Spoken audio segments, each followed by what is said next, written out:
And we are live for our coverage of the Ohio State Buckeyes Notre Dame Fighting Irish showdown here as we enter into this massive matchup for these two teams. Both teams, obviously, with a lot of playoff implications on the line, and really just all around a big amount of a big amount of pressure on both of these teams. So,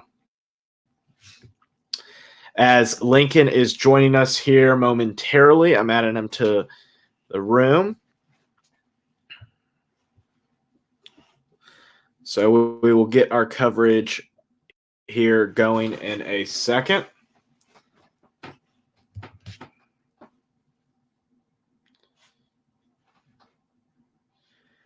Okay.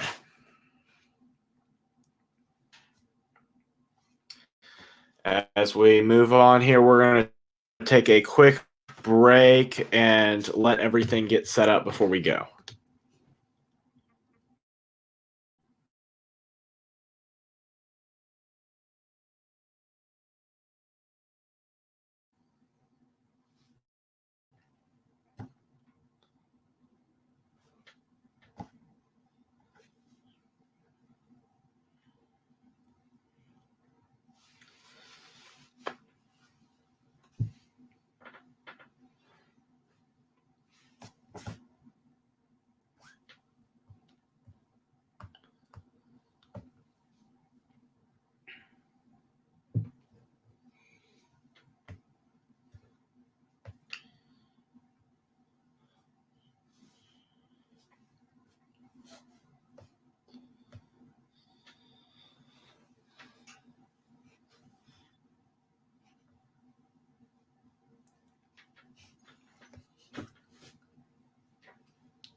All right, everybody, what's going on? So we are here, Notre Dame, Ohio State, biggest game of the day already, some big ones.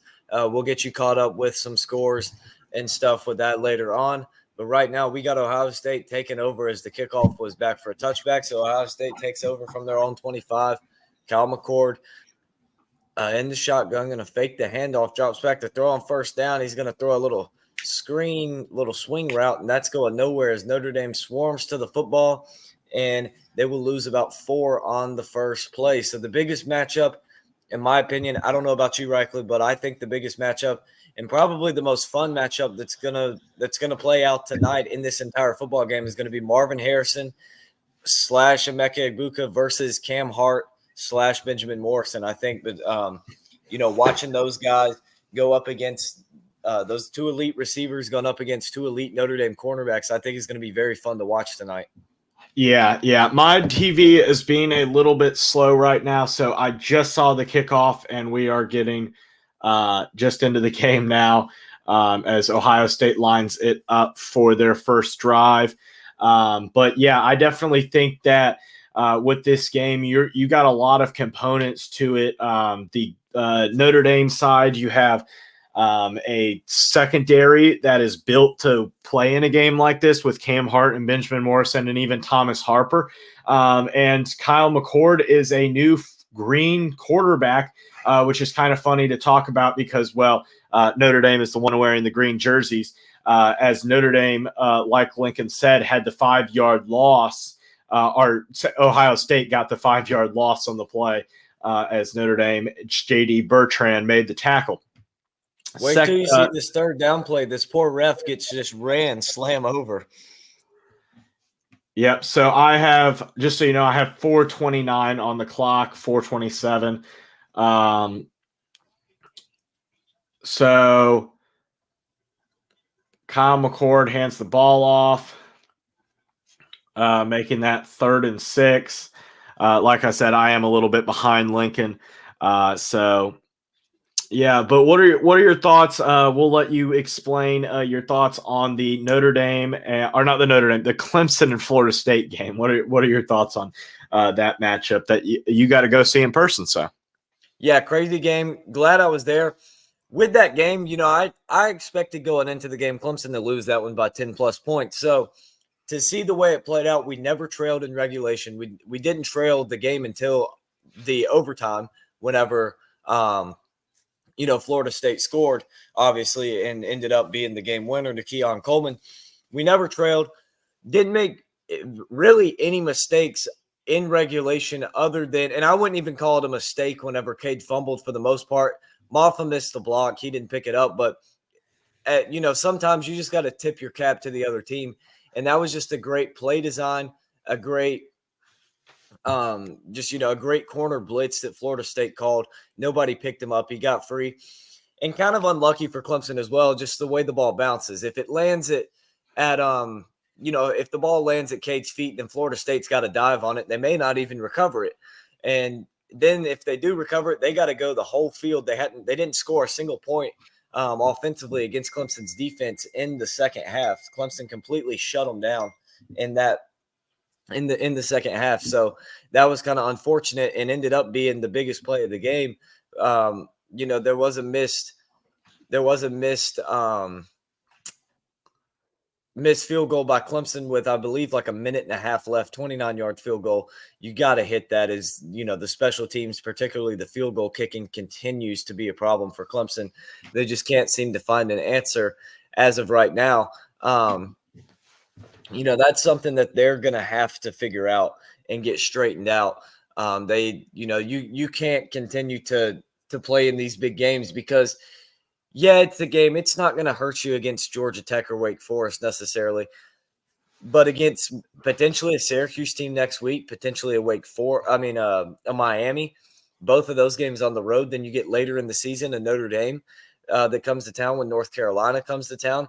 And then potentially, I know South Carolina hasn't looked great. Clemson hasn't either, but they look fantastic today for the most part. Even against South Carolina, it's going to be a night game most likely in Williams-Brice. It's a rivalry game. You got to be able to kick field goals. And there's just really no excuse for not having a guy capable of hitting those field goals. I think eventually that they'll get it together, but how soon is the problem because you can't continue to miss these field goals because obviously it probably cost you the game today. If we're being honest, it probably costed you the game today. If you hit that field goal, you probably win the game because, I mean, like I mentioned, Florida State didn't score a single point offensively in the second half against us, and that was just that fumble, man. That killed us because if we go and score on that drive, which it looked like we were going to do up until that point, we're up 2 touchdowns. We're up 31-17 on Florida State. At that point in the game, they hadn't scored. It's in the fourth quarter, I believe, like 10 minutes to go in the fourth. That's huge. That's huge. The fact that, that they're going to have to score, then stop you before you eat up too much time, then to go score again was unlikely at the way that they were playing.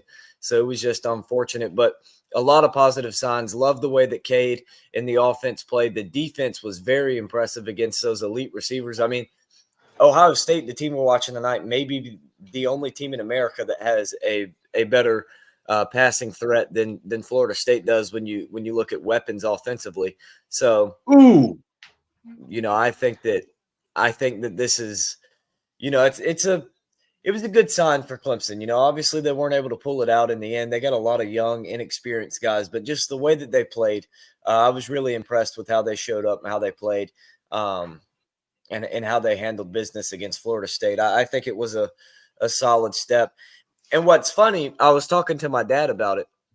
So it's funny the way the AP poll works because they never base anything off of their rankings, yet they keep putting rankings out each week. So let me ask you this. When you look at the way the AP poll has them ranked, Florida State, I believe, dropped 1 spot. So they're at number 4. Clemson's not in the top 25. I believe they were at 26, the highest in the others correct. receiving Yeah. votes category. So Clemson put them into overtime. A scoop and score is what costed them the game. In my opinion, Clemson should be, if you go based off what the AP poll has them ranked, Clemson should be in the top, sneak in at 24, 25 next week because Florida State is the number 4 team in the country. They had no business being involved in that, being anywhere near competitive in that football game. But it's funny because that's just not how the AP poll is going to work. Clemson will probably end up dropping farther down than the others receiving votes. Definitely not going to get into the poll. I just think it's funny how the AP poll works that way. Like, or even for instance, you take a team like Notre Dame versus Ohio State. Notre Dame is ranked lower than Ohio State in the AP poll. Obviously, the AP voters think Ohio State's the better team. If Notre Dame loses, they're going to drop probably below, probably to 14, 15, something like that. Why should they drop that far if your rankings, which you believe are right, said Ohio State should have won the football game? Anyways. Yeah, well, I definitely think it is kind of a struggle between the two of whether you think that a team should be rewarded for a loss or that they should be that they shouldn't be rewarded for a loss. Those are two different camps that I definitely think both you kind of struggle back and forth. I think But there's a gray area kind of in between, and I wouldn't say necessarily reward somebody for a loss, but if you believe this is the 4th best team in the country and this team isn't ranked, then either you should drop the 4th ranked team or you should move the other team up in your poll.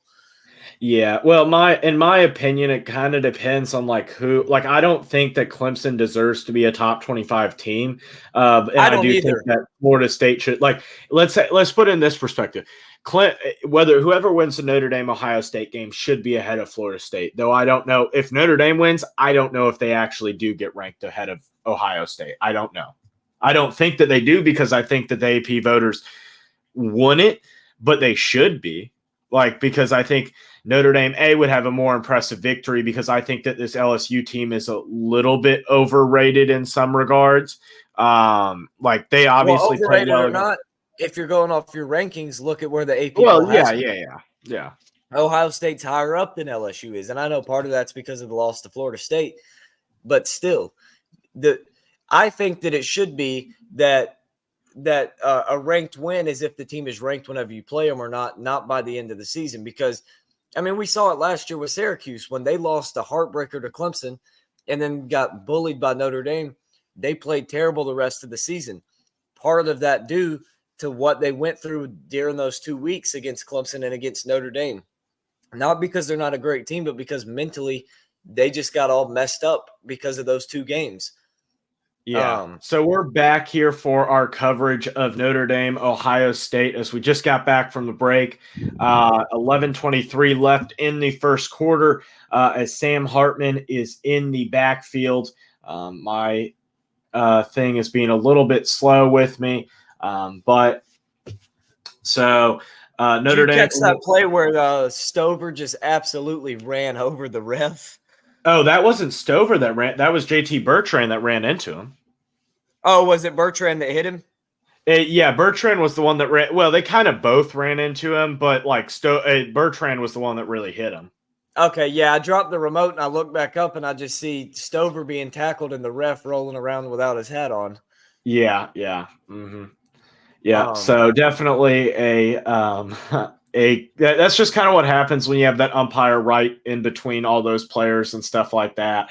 It's just kind of a little bit of an outcome that sometimes is not as great for that umpire when you're running seam routes or stuff up the middle.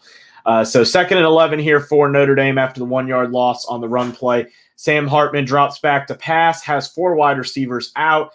Plenty of time in the backfield as he gets it. Oh, my word. There's plenty of green grass for Jaden Grayhouse as he gets it all the way to the 35-yard line. 1st and 10 for the Irish.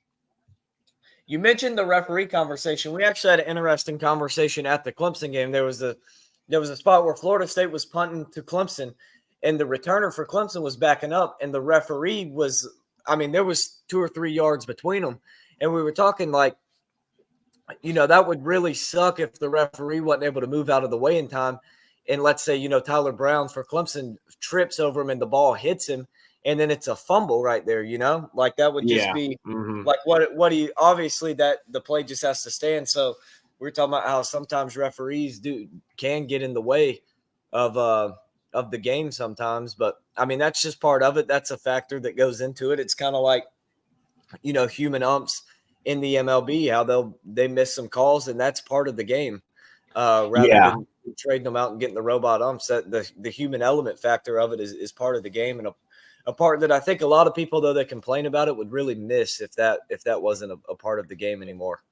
Yeah, I just think that like when it comes to robo umpires, I'll never be behind it. I feel like it's heading towards that direction, and I don't really like it particularly. I think that it just I get that sometimes it's frustrating when you have a play that doesn't go your way, and that's just annoying. But at the same time, I just don't think that is something that you want. So I think that is just something that you're not going to want when it comes down to it. As Notre Dame gets the ball out to Mitchell Evans in the flat, gets about a 7-yard gain, making it a manageable 3rd and 3 here with a 9:45 left on the clock. My takeaways from this game so far defensively for Ohio State, the run defense, now short sample, obviously, small sample size. The run defense looks to be holding up pretty good, but the passing defense, they're leaving a lot of space between them and these Notre Dame receivers, and Sam Hartman's just kind of picking them apart right now. But Ohio State's been holding up pretty decently so far. Ohio State's been notorious for playing zone or even man coverage, general. Okay, so what I should say is this: when they weren't playing zero against Michigan, they were playing a lot of zone coverage instead of the man when you play zero. But like, and a lot of soft zone / soft man coverage too. They're not a team that's usually up. As Notre Dame gets another 1st down and Mitchell Evans all the way to the 50-yard line as Sam Hartman continues to pick apart this Ohio State defense, just kind of finding his open man, just looking for where the player is at. And like you said, that soft zone, just find the spot and get the 1st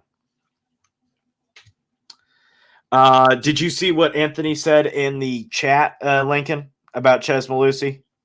Yeah, right here, Chez Mellusi probably out for the year after fractured fibula. Hate that for him. Former Clemson guy transferred up there. Him and another guy who's gone now, Niles Pinckney, transferred up there together to Wisconsin. Or no, I believe Pinckney went to Minnesota. Yeah, I think he went to Minnesota. Yeah, I think he went to Minnesota, actually. But, yeah, Mellusi, former Clemson running back, he's played pretty good so far this season for Wisconsin. I know he's had a few big plays for him. I think he was their leading rusher in that first game. At least for a little bit, I know he was. So that's potentially a big loss for him. Not necessarily a big loss. They still have Braylon Allen, a top 3 running back in the country. But that's that is a potential crucial loss, especially because now that really hurts your depth at running back. But yeah, Ches Malusi never really got a whole lot of opportunities. I mean, he was behind Travis Etienne basically his whole career. Not a guy that you're really going to get a lot of opportunities behind, but he's really made it count up in Wisconsin whenever he's got Yeah. the opportunities to. So 3rd and 3 here again for the Irish at the Ohio State 45 here. Sam Hartman in the backfield with a man in motion. That'd be Jaden Grayhouse as the ball is handed off to Audric Estime. It is going to be a first down once again for the Irish as the Irish continue to kind of just methodically, or I'm sorry, that was not Audric Estime. That was actually Jadarian Price. I'm sorry. I thought Estime was there, but it it just wasn't. They're both black and wear single numbers, so it's kind of hard to tell from the far sideline. So then in this matchup or in this game, you got 7 minutes left in the first quarter, 1st and 10 for the Irish at the Ohio State 41. Sam Hartman drops back to pass, has plenty of time, so he gets away from the defender, drops it off to Jadarian Price, gets about a yard. We got a late push out of bounds as Ohio State. The defender just, I don't know what he was doing. Like Notre Dame, he was way out of bounds, like 5 yards out of bounds. And he just shoves the Notre Dame, or Jadarian Price down. And I don't get why you would do that. Did you see that play, Lincoln? Oh yeah, way out of bounds, obviously. Yeah, it was just like, why? Like, it's not even. That's just one of the mental plays of like, you just gotta be better than that because you went from second and 9. They're not going to give it to him. So that I think is. I went to hold my nose and I came back and Marcus Freeman was yelling at him. I wasn't sure what it was. But yeah, I mean that should have been a penalty. They were 4 or 5 steps out of bounds. You can't be messing with the guy, especially that far. It's not even like it's a step out of bounds. It's like hadn't he done the same thing on the white, I wouldn't have thrown the flag. But they were past the white out of bounds painted line. They were. I mean that's potentially a dangerous play when you have all that equipment over on the sideline as well. Notre Dame continues to work the tight ends as Mitchell Evans, man, he is playing a good game here as he gets his 3rd reception of the ball game on a little angle route, a little Texas route, good route running. You see the replay of that catch. Oh, my word. Wow, that was a catch, man. Wow, and to be honest, you could probably argue holding there on Ohio State because of the holding of one arm. But you would have declined the penalty anyway, so it didn't matter. But definitely like a play that our penalty probably should have been called. Don't know why it wasn't, but either way, it doesn't matter. So far early on a few of these plays, it seems as if the refs are going to be letting them play. With the one out of bounds and then the holding right there. And you saw on the first deep throw to Emeka Egbuka, not necessarily a pass interference, but both of those guys were pushing and shoving each other the whole way down the field. They seem to just be letting them play, which I kind of like. I don't want to see the refs ruin a good football game like this with some dumb calls. But some stuff you're going to have to call, like the one out of bounds. You got to call that. That's just a play of like, yeah. So 2nd and 9 here for the Irish as there is 5:14 left in this first quarter as we continue to tick down, and Notre Dame's methodically driven down this field at their Ohio State 26-yard line. Sam Hartman drops back, hands the ball off to Audric Estime, who gets about 3.5 yards on the carry. Going to make it a 3rd and medium, 3rd and 6 play.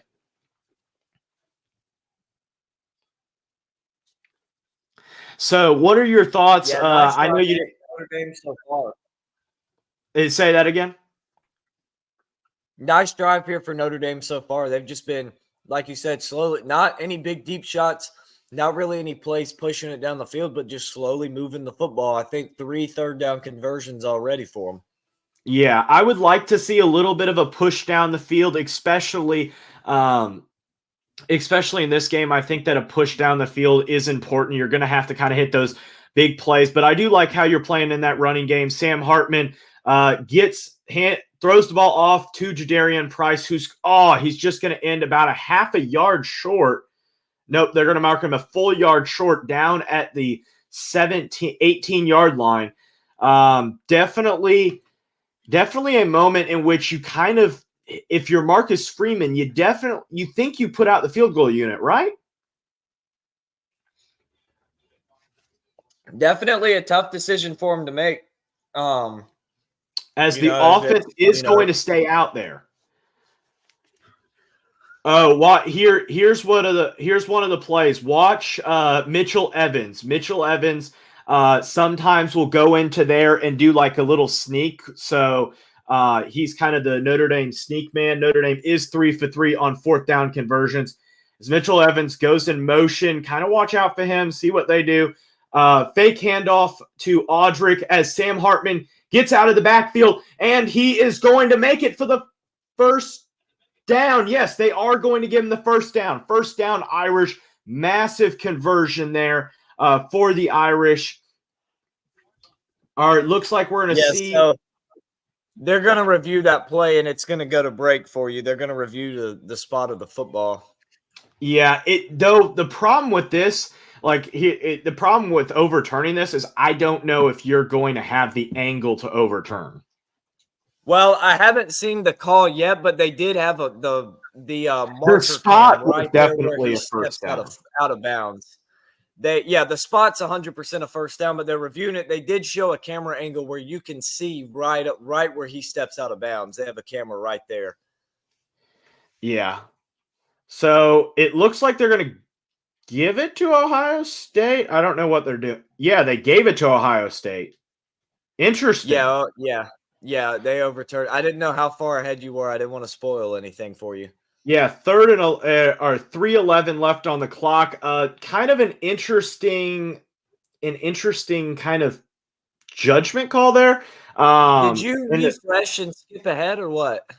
I don't know. I'm just watching it. Just kind of that's where it was. I don't know. Maybe it did. Did you ever go to a commercial break from it? No, it didn't. So it must have skipped ahead or something. It must have, yeah, because mine went to a commercial break. Okay, so that's why I was a little bit confused. I'm like, that was a short replay. Yeah, no. They went to commercial break. Yeah, but the only annoyance there, if you're if I'm a Notre Dame with being a Notre Dame fan, is if you're Sam Hartman, you kind of got to put your body on the line there a little bit and you do a better job. Because that's a call that on either way. You want to, especially with the way that you've driven the football, you want to put your shoulder down and leave no doubt that you got the first down. Because if he puts his shoulder into the guy, he 100% gets the first down. Yeah, as Notre Dame makes it a 3-and-out here for the Buckeyes, 4th and 2, after a good job by the Notre Dame linebacking core to be able to get some pressure on Kyle McCord, get him to step up, and then a drop there from number 12, who I'm blanking on his name. Who is that? I can't think of that guy's name.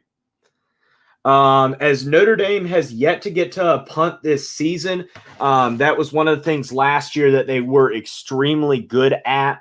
But this year, with the loss of their special teams coordinator, they just haven't been as successful at getting after punts as they were last year.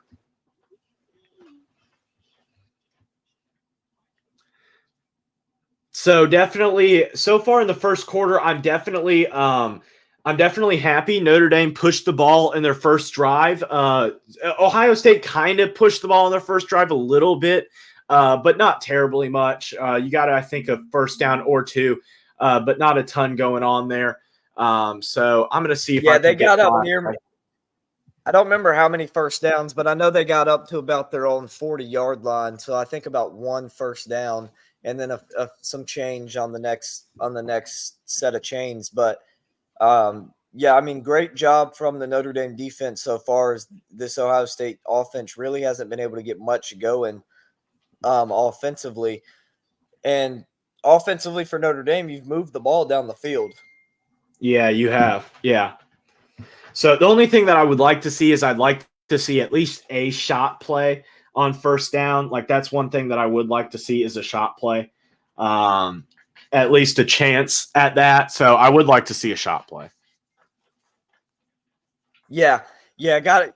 You want at least threaten Ohio State with it and not let them stack everybody in close to the line of scrimmage. Because if you're running the football and doing short passes, they can bring those guys up, and that's gonna shrink the windows for Hartman as far as the short passing goes, and hurt your run game from getting any explosive play. Now you can still get 5-6 yards a carry, but you're not going to get any big explosive runs, which you don't necessarily need that if you're Notre Dame, but it would be huge to get one of those just to go ahead and gain some momentum, because you had the momentum and then you kind of lost it when the fourth down was overturned. You can, Yeah. maybe gain Yeah. some back from the third from the 3 and out, but Oh yeah, definitely want to definitely. do something with the football here offensively. At the least, get a field goal. Get some points on the board. Give the Yeah. fans something. But a fast first quarter here, as Notre Dame really chewed that clock on that drive. As there's only a minute 49 left in the first. So I'm getting the game pulled up here. It's being slow. I don't know why it's being so slow today, but it just is. So, what are your other thoughts from the rest of college football today? I know you didn't get to see as much of it being at the Clemson game, but what are your thoughts? To be honest, I haven't really seen barely anything. I've seen some scores, but not a whole lot. I mean, Clemson, they do a lot of things great as far as like the atmosphere and stuff that they do at the stadium. But one of the two biggest problems I have with the way Clemson runs their football games is they don't do a lot of replays of the plays, and they do a terrible job of keeping fans updated of the scores going on. Yep. So I mean, and there's no service there, so I didn't really see any scores until after the game was over. Which, to be honest, the way the game was going, had I had service anyways, it wouldn't have been something that I was really looking into the way that the game was going.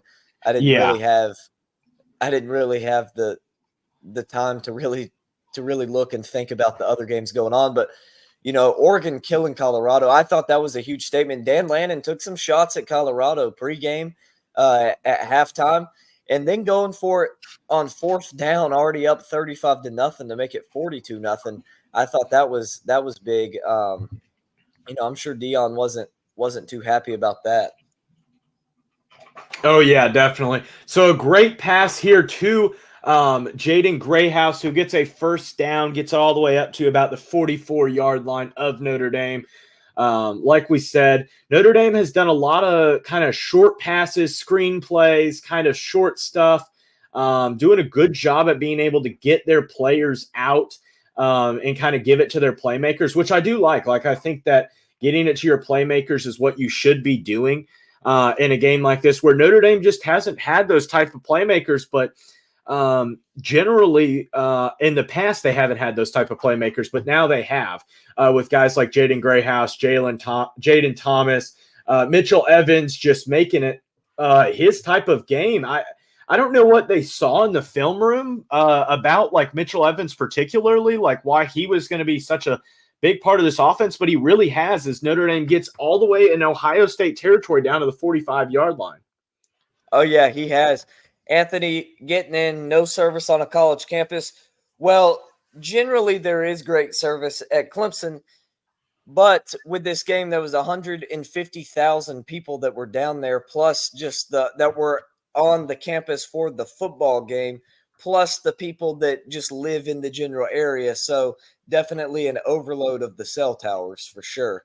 As Yeah. the game was sold out, the capacity is about 81,500, but there was even more than that, about double that, just outside tailgating and all that stuff. There was a ton of people that were there for the game, as it is a huge one. So yeah, there was projected 150,000 people that were there for the football game that was on campus, which is just crazy. Yeah. So you have, let's see here. You have about 30 seconds left in the quarter, and we are heading to the break here. So we're going to take a quick break as we get back for some coverage as the second quarter begins. Anthony getting in says, sounds like they need some more cell towers down there. Well, it's not really worth the investment to build more because it's only 7 Saturdays out of the weekend to build one. And generally, like against Charleston Southern, against Florida Atlantic, I mean, against some of these other teams that you're going to get at home, it's usually never a problem. Usually you have good service there, but it's just whenever you have these sellout games, I would imagine Notre Dame game's probably going to be one similar to it, and maybe North Carolina as well. But all the other games, it's usually fine and good service. I've actually streamed off my phone, or made a video and uploaded it off my phone at the stadium before. So the service isn't bad. Just whenever there's an overload of just the people. But yeah, like rightly mentioned, we are going to take a break and we'll be right back.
And we are back here for our coverage of the Clemson Notre Dame game. As we got just one play into the quarter, and it is 2nd and 7 here for the Irish. 14:30 left in the half as the Irish are driving. I'm sorry, 2nd and 5. There was a correction on the NBC one, so I did not see the correction. So Sam Hartman drops back. Slow your horses there a little bit. We're on the Notre Dame Ohio State game. We're not in the Notre Dame Clemson quite yet. Never mind. Yeah, you know what I mean. Yeah, not quite there yet. Yeah. So overthrow there by Sam Hartman of Jaden Grayhouse. Definitely got to make a better throw than that. So 3rd and 5 here for the Irish. I could see a run play possible, maybe something to the outside as Notre Dame has kind of struggled to get some run play here, but you're definitely looking to make the field goal a little bit more manageable, but the leg of Spencer Stroud is definitely fine. So get the ball over, and it is going to be incomplete as Ohio State brings the house when it comes to pressure. And it is going That to was be a risky throw right there. That one, it, if that wasn't a lineman right there in front of the linebacker, that one may have been intercepted. yeah, but that's also what happens when you drop linemen rather than Yeah, linebackers. yeah, So yeah. Not nice design there defensively for Ohio State to drop the 2 D tackles and bring the linebackers in. Obviously, confused Notre Dame's offensive line a little bit, and they ended up getting to Hartman and made him throw a bad pass there. yeah, so 47-yard attempt here for Spencer Schrader. It is up and it is no good. Unfortunately, Schrader is a little bit inaccurate when it comes to kicks. He has plenty of leg. There's no doubt about that. That kick probably could have been Getting a good little from dose of 60. Robert Gunn there. Yeah, he definitely has his issues. So yeah, well, I will be right back right after this commercial break.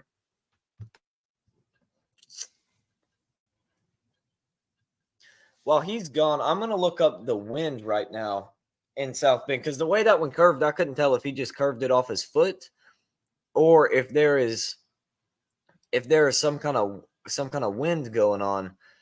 Let me pull that up real quick just to see. Just to see kind of how that's looking.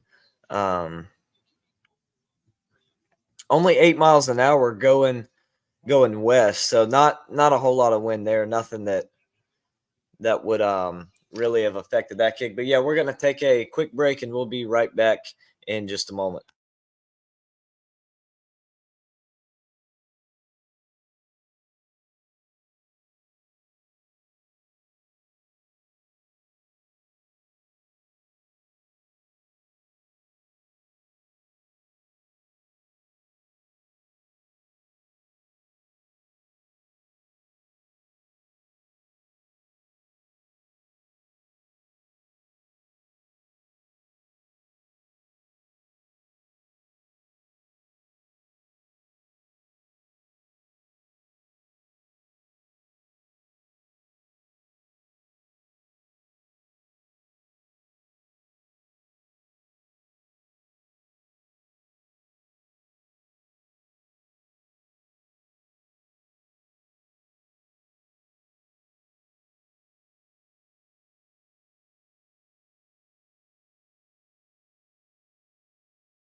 So we're back. A nice first down run there by Ohio State, about a 9-yard run, and bring up about a 2nd and 1 for them. As they really haven't gotten a whole lot offensively going so far.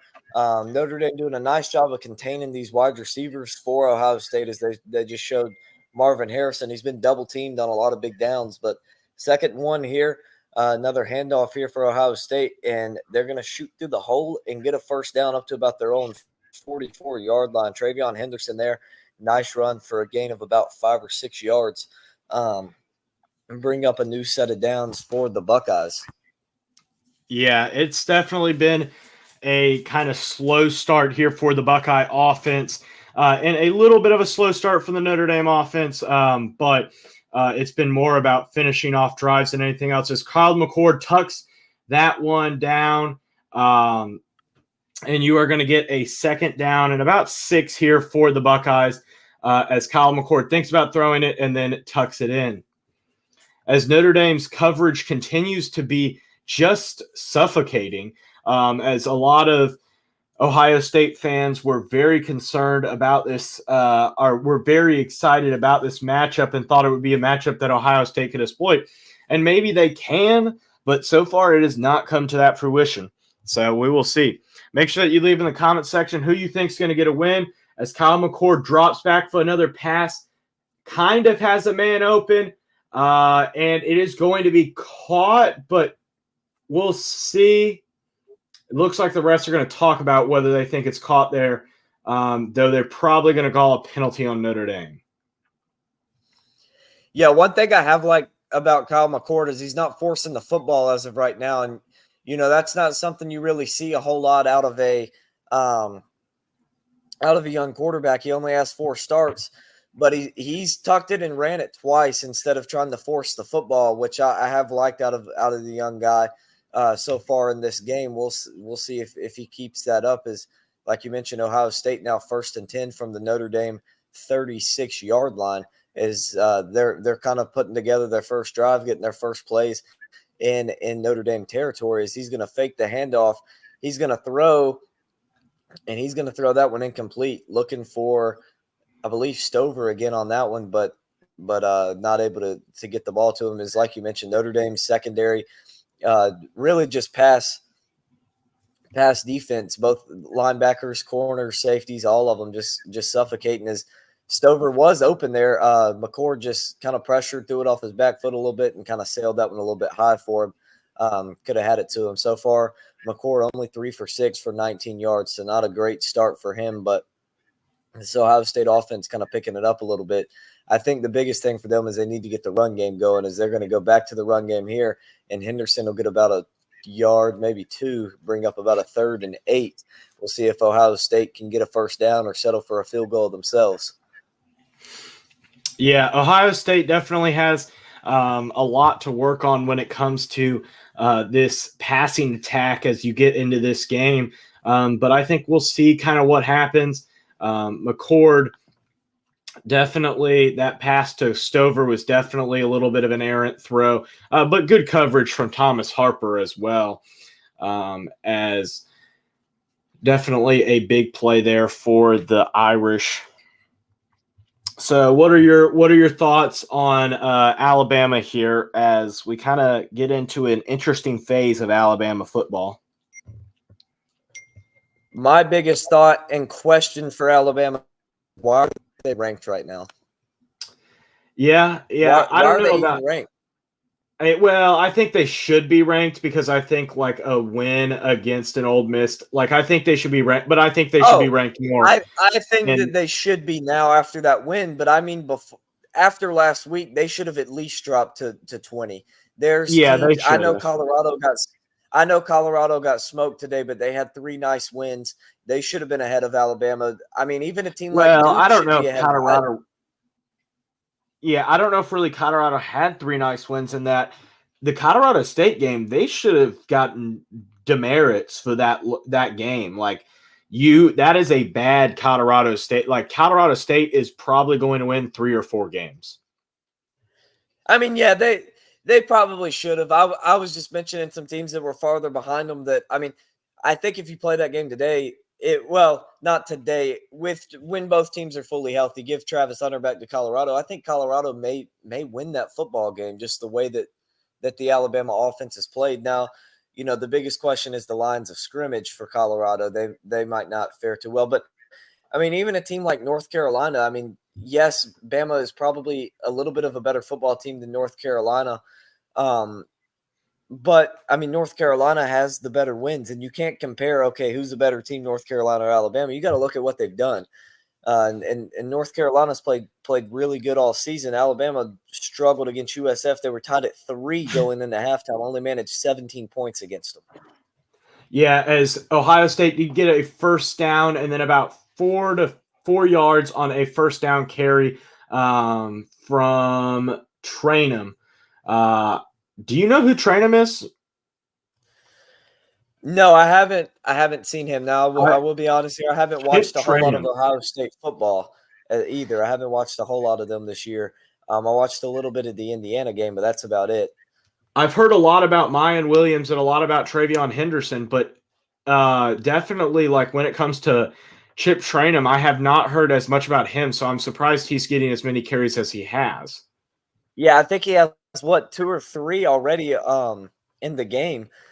But a nice pass there from McCord to find Emeka Egbuka to get him set up for 1st and goal from about the 7 of Notre Dame. And a nice run there, going to get them down to about the 4, bring up a 2nd goal from the 4. As Trainum again with the carry, gets them down about 3 yards on the 1st down, and he had a nice block up the middle on the Notre Dame blitzing linebacker there on the pass that McCord completed on the 3rd and 5. A nice block there from Trainum to give McCord the time to throw the ball comfortably and not worry about getting hit. Yeah.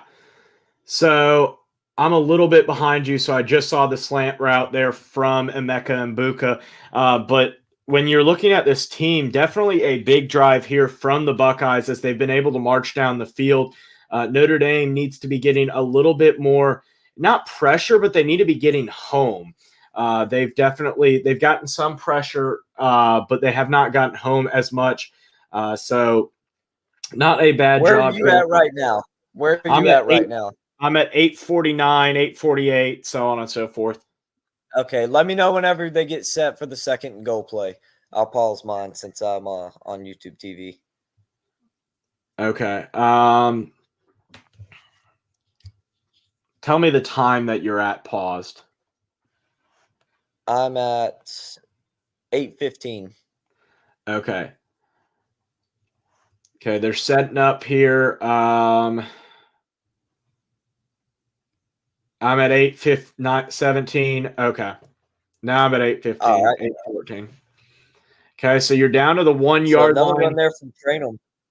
Yeah, you got another. This is why I love to see them put Henderson back in. He's a little bit bigger back. As Trainum runs off, I think that's what they're going to do, put Henderson in.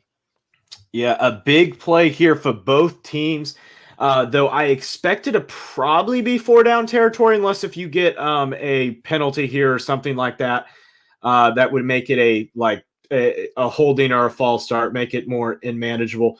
But McCord hands it off, and Notre Dame gets the stop, nowhere at all to go. Almost lost some yards, but they are going to make it 4th and goal here for the Buckeyes. Big decision for Ryan Day. Marcus Freeman made his decision in going for it. Did not work out. Buckeyes have a big choice here as Notre Dame dominated that line of scrimmage on that play. Absolutely nothing there. You got your blitzers from the outside in and John Baptiste, and you got your defensive lineman like Riley Mills holding up as you're going to have 4th and goal here from the 1 yard line. Kyle McCord in I formation with Trayvon Henderson as the deep back. A fake handoff as you're getting after Kyle McCord, nowhere to go with the ball as it falls incomplete. And it will be 1st and 10 for the Irish as the Irish defense makes a massive stop. 6:53 left on the clock as Notre Dame does the same thing that Ohio State did in getting a big defensive stop as we're kind of entering into a zone where this game is kind we are. And I think Ryan Day had a tough decision to make because do you go on that long drive just to come away with 3 points and kick it from the 1? But at the same time, with the decision. If you get stopped right here, the momentum that Notre Dame gets, as opposed to you kicking a field goal as well as you leave, you don't get, any points. But so far, the red zone offense for these teams has not been great. No, Notre Dame wasn't in the red zone for the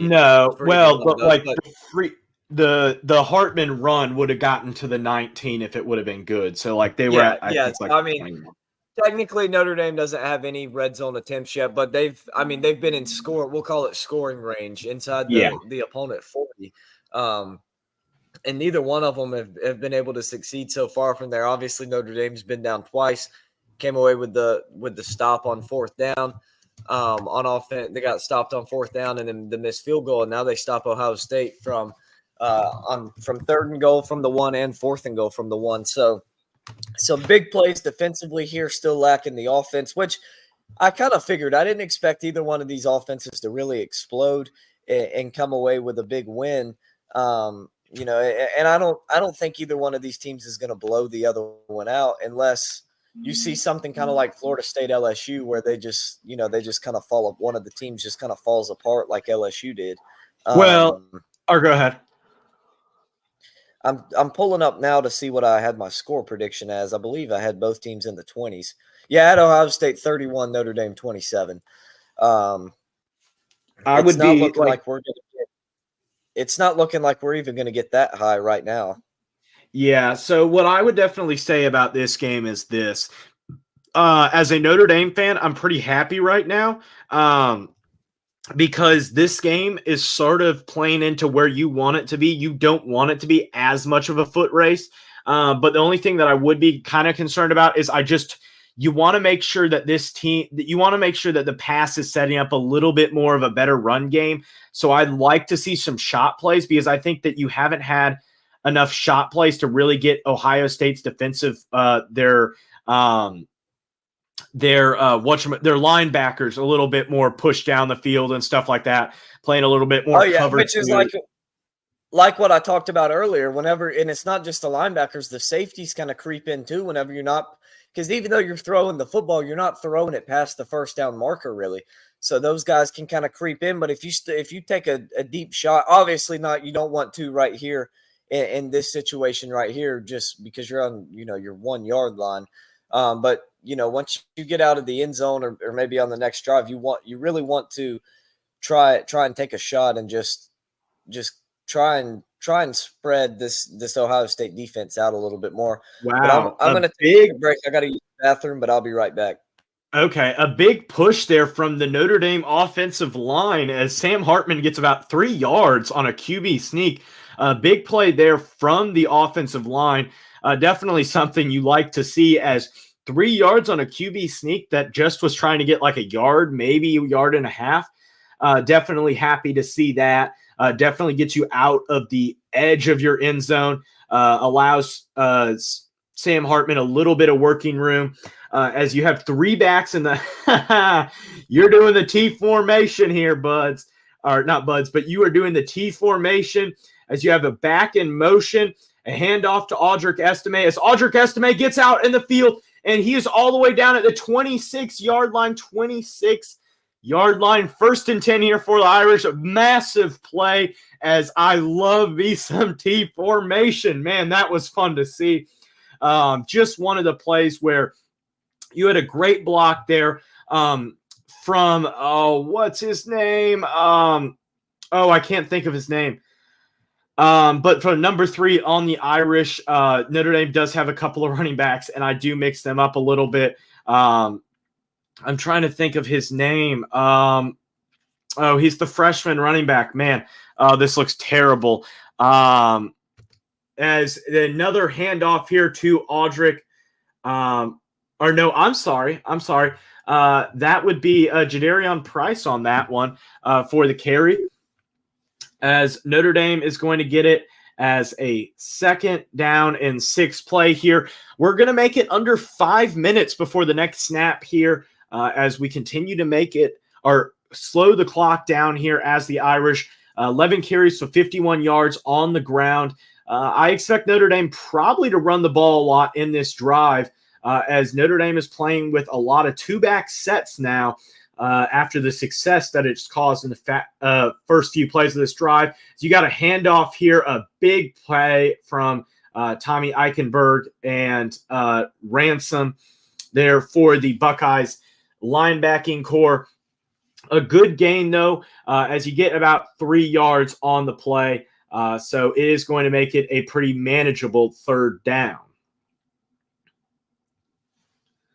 So we are also definitely an interesting first half here, as it is going to be a 3rd and 3. This clock's going to be under 4 minutes before we snap the next ball, as Notre Dame is using 4 different running backs tonight, really emptying the kitchen cupboards when it comes to the play calls, to who's getting play. And you should definitely, where is the flag on that? definitely an interesting no call from the officials, as it looked like Proctor got there a little bit early on the pass play. Um, yeah, he was going for the ball, so I think, oh man, Thomas, you got to be able to catch that, as it did get into Thomas's hands, as Notre Dame is going to punt here. 4th and 3 here for the Irish, as you're going to get a first punt of the game here for Notre Dame. The one thing I will say about this drive is I am a little bit disappointed that Notre Dame did not continue with the run game after you had a very successful first few run plays to start off that drive. Definitely should have stuck with it a little bit more, in my opinion. Well, with 3:46 left in the second quarter and first half, we are going to take a quick timeout break before we get back with our coverage.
So Marvin Harrison Jr. gets his first catch of the game, his first target of the game, as Notre Dame's secondary has really neutralized him. So 2nd and 3 here for the Irish, as you get the handoff there, and it is going to be a stop, as it is going to be a 3rd and 3, big tackle there by Gabriel Rubio, a guy that has not played much this season due to injury. So definitely something that you're going to have to see if you're the Irish. A big bit play there, as plenty of time there for Kyle McCord as he hits Cade Stover there on the drag route over the middle. Definitely something that Notre Dame. Go ahead. I was saying for sure you talked about Marvin Harrison. That's not ideal for this offense with 3 minutes still until halftime to be getting Marvin Harrison, not just his first catch, but his first target of the night. Notre Dame has done a nice job of covering him up. Now, I would expect for Ryan Day and the Ohio State coaching staff to draw up some stuff that they've seen now to kind of free him up. We'll see how effective that ends up being after the half as McCord takes a pretty big hit. A kind of a weird play. The timing on that one wasn't quite right. The guy coming in motion across had to kind of stop for them to be able to snap the football. And then McCord just trying to get something out of nothing, gets about a yard as we got 2 minutes to go here before we hit halftime. Yeah, so definitely a very slow developing first half. Would like to see Notre Dame try to get the ball one more time before halftime, but we'll kind of see what happens.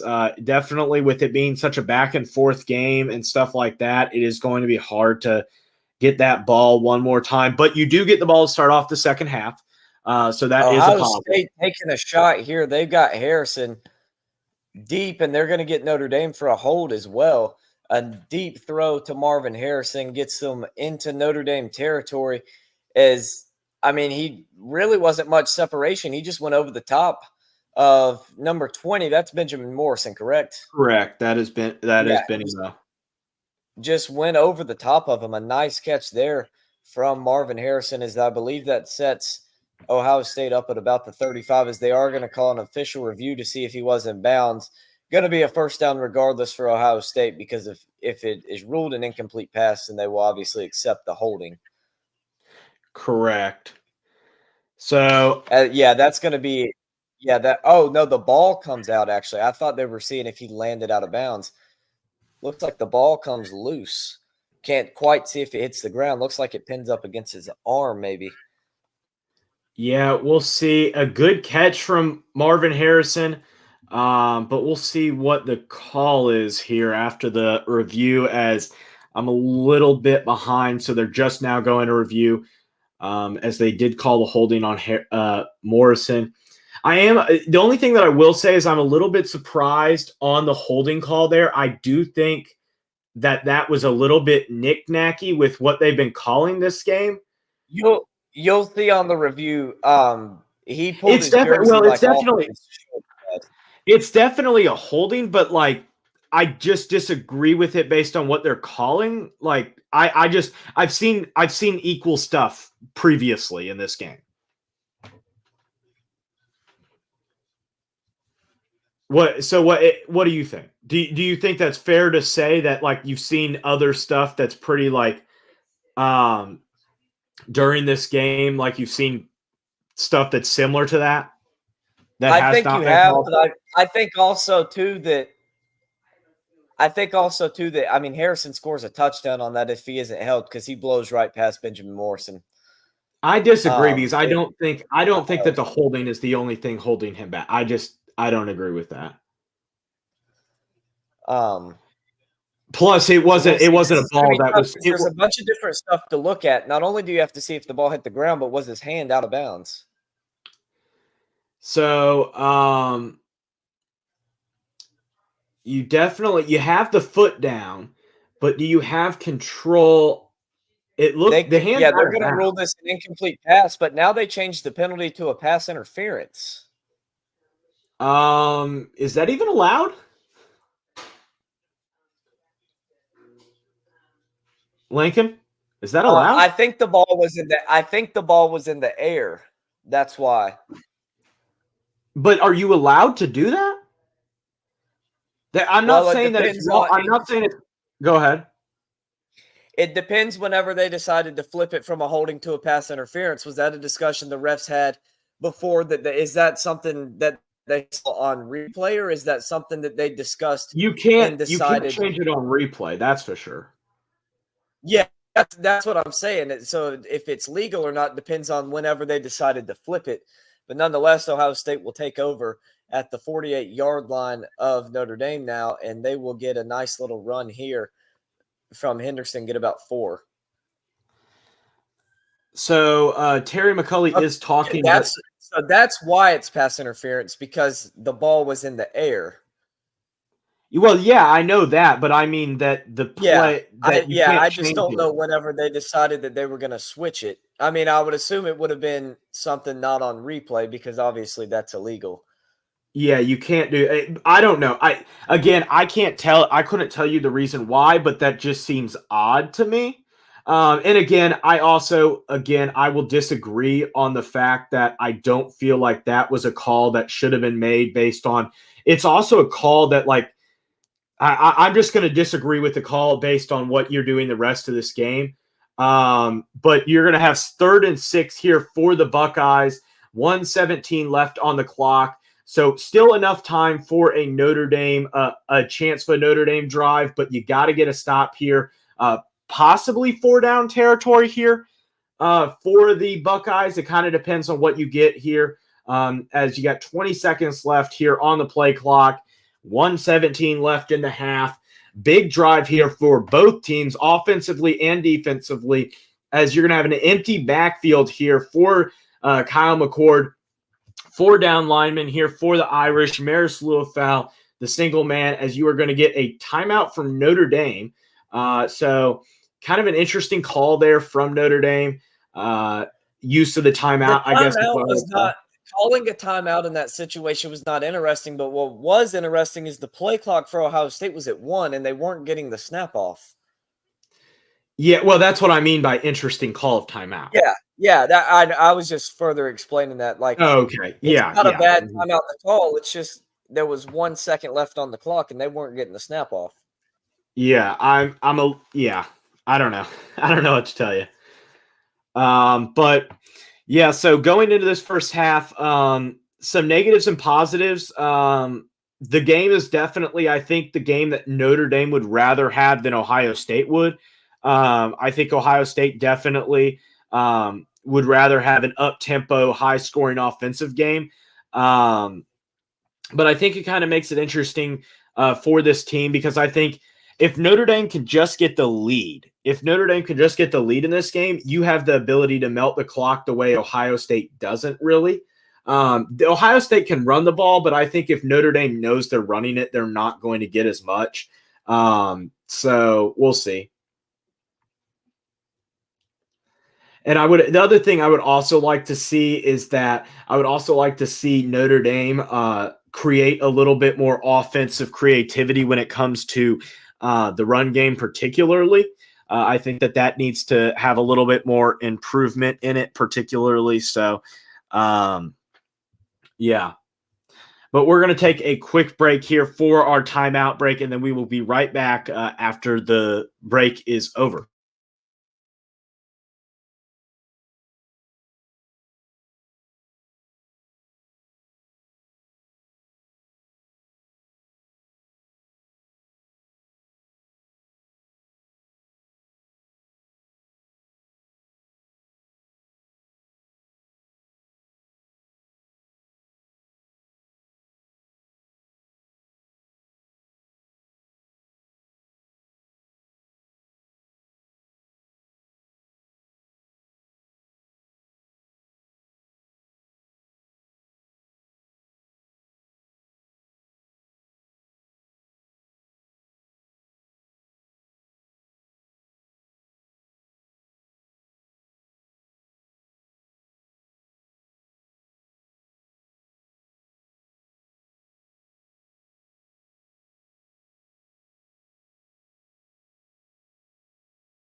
So we are back here for our first half coverage of the Notre Dame Fighting Irish Ohio State Buckeyes massive matchup, as you have Trips to the bottom of the formation and Cade Stover to the top of it with Mayan Williams. Or no, I'm sorry, that would be Trip Trainum in the backfield. As Kyle McCord drops back, Notre Dame gets a little bit of pressure on him, as it is going to be a completed pass there.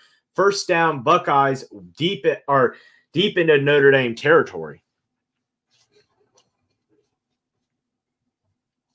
So Emeka on the catch there, as Notre Dame did get a little bit of pressure there on Kyle McCord, but Kyle McCord did make a good throw to be able to get that ball off, as Emeka is once again in the middle of the field for a first down there. 1:03 left on the clock. Down to the 15-yard line. Yeah, I mean, Ibuka so far, they've had answers for the most part for um, Ohio is, State is going to call their go first ahead. timeout with 34 seconds left in the half.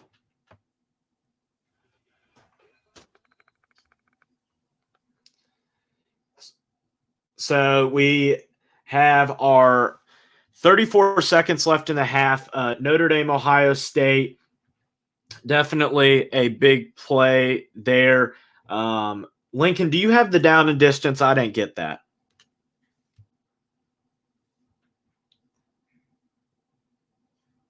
So we're going to go to a quick commercial break here as we will be right back after the Can you hear me? quick timeout. Or yeah, I can hear you now. I I think you were think on it's mute gonna be previously. yeah, I was. I think it's going to be a 3rd and 6, but I think you're skipped ahead. You missed it. They threw a pass to the end zone that was caught by Ibuka, or so they thought, for a touchdown. But whenever they replayed it, he had his back to the official. He actually dropped the ball, incomplete pass. Okay. Yeah, I was again, mine is skipping back and forth a little bit, so it is being a little bit annoying, but it is what it is.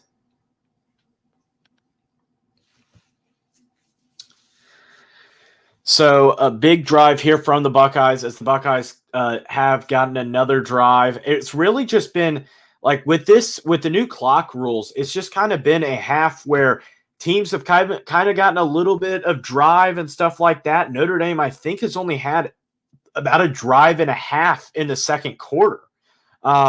So you really just haven't had a lot from either team. Um, so I'm just kind of surprised, or not surprised, but I am kind of like they were showing stats from like this quarter stats, and I'm like, okay, that's not very helpful because Notre Dame's had the ball like 1.5 times, and Ohio State has the ball twice. So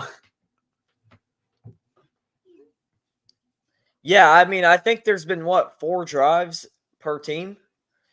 I think Ohio State has 5 because they started Yeah, out with yeah, the yeah. That's right. This one would be the 5th for Ohio State. That's right. so if you're the Irish and let's say this play takes off 5 seconds off the clock, you get a stop here. Say Ohio State goes for a field goal. Do you try to get anywhere with the ball? Like, do you try to push it a little bit? I would, with 34 seconds, 2 timeouts. I would go for it and try and get a touchdown here, because if you can get a touchdown, especially with Notre Dame getting the football back to start the drive, or to start the second half, you definitely want to try and get a touchdown here for Ohio State. So 3rd and 8 as Kyle McCord drops back. Oh, almost intercepted there by Xavier Watts. Oh, that could have been massive, not only as a momentum shifter, but also stopping Ohio State from getting on the board as Cade Stover went up for the seam route and great coverage there from number 0 on Notre Dame. I honestly do not know his name. I am sorry about being a bad Notre Dame fan. I know most players on the roster. The problem is their numbers I am not as familiar with.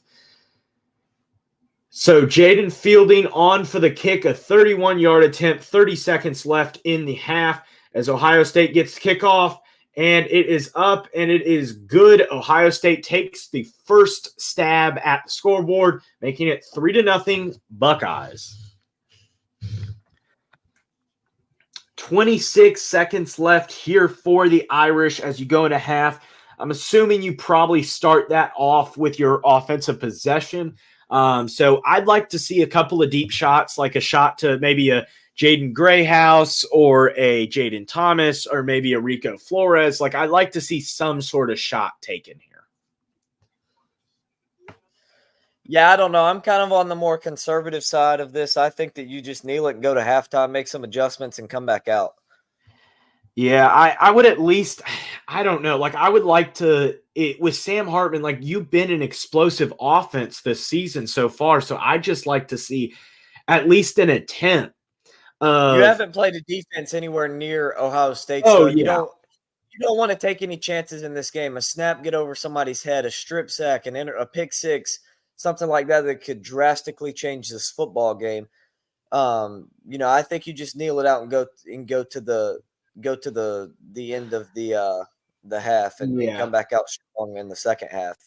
Well, my guess is Notre Dame probably does take a kneel, as Marcus Freeman does have the headset off. So you may see a run play here, but most likely a kneel since Marcus Freeman has the headset off. So I am going to assume that you're probably not going to see any attempt here from Notre Dame to try to get some points on the board. Though you're at the 20, like I would like to see just some sort of attempt here, as you are going to get a kneel here from Sam Hartman,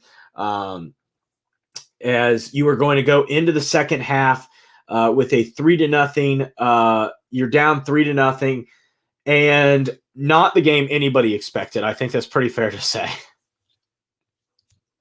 Yeah, I don't think so at all. I don't think anybody expected this one to be 3-0 heading into halftime. But yeah, so that's going to wrap it up for us here in the first half, unless you have any other thoughts that you want to add before we go to our halftime break. I'm going to run through the scores real quickly, get any reactions if you want to say anything about these games, as most of the games will probably not be at halftime, as Notre Dame, that only took about an hour and 24 minutes to get to well, I guess that's about average.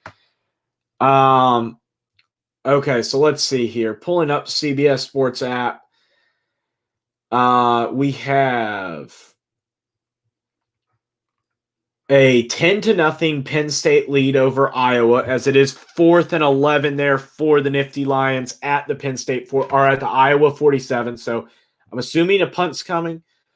Then you have a 16-7 lead for Florida over Charlotte. Heading into the second half, Arkansas is beating LSU 13-10. A little bit of a surprise there. Middle Tennessee State beating Colorado State 17-10. You have a 10-7 lead from Stanford over Arizona. A little bit of a surpriser there. Oregon State, Washington State, 14-point lead there for the Cougars. One of the games that we disagreed on there. Then you have a 21-3 lead for the Longhorns over the Baylor Bears. You have a tied up ball game in William Bryce down in Columbia. You have a team in North Carolina that's down to South Carolina. Real quick on that one, South Carolina does have the ball 3rd and goal from the 3, so that 14-14 tie may change.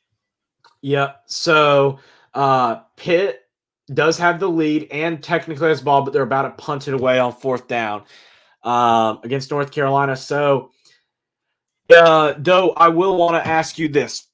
Second half adjustments. Who do you think wins the second half adjustments? Because obviously this game is almost basically zero. It's almost basically, it doesn't really, like the second half adjustments are going to decide this game. Nothing in the first half is points wise is going to change the score or going to change the game outcome, really.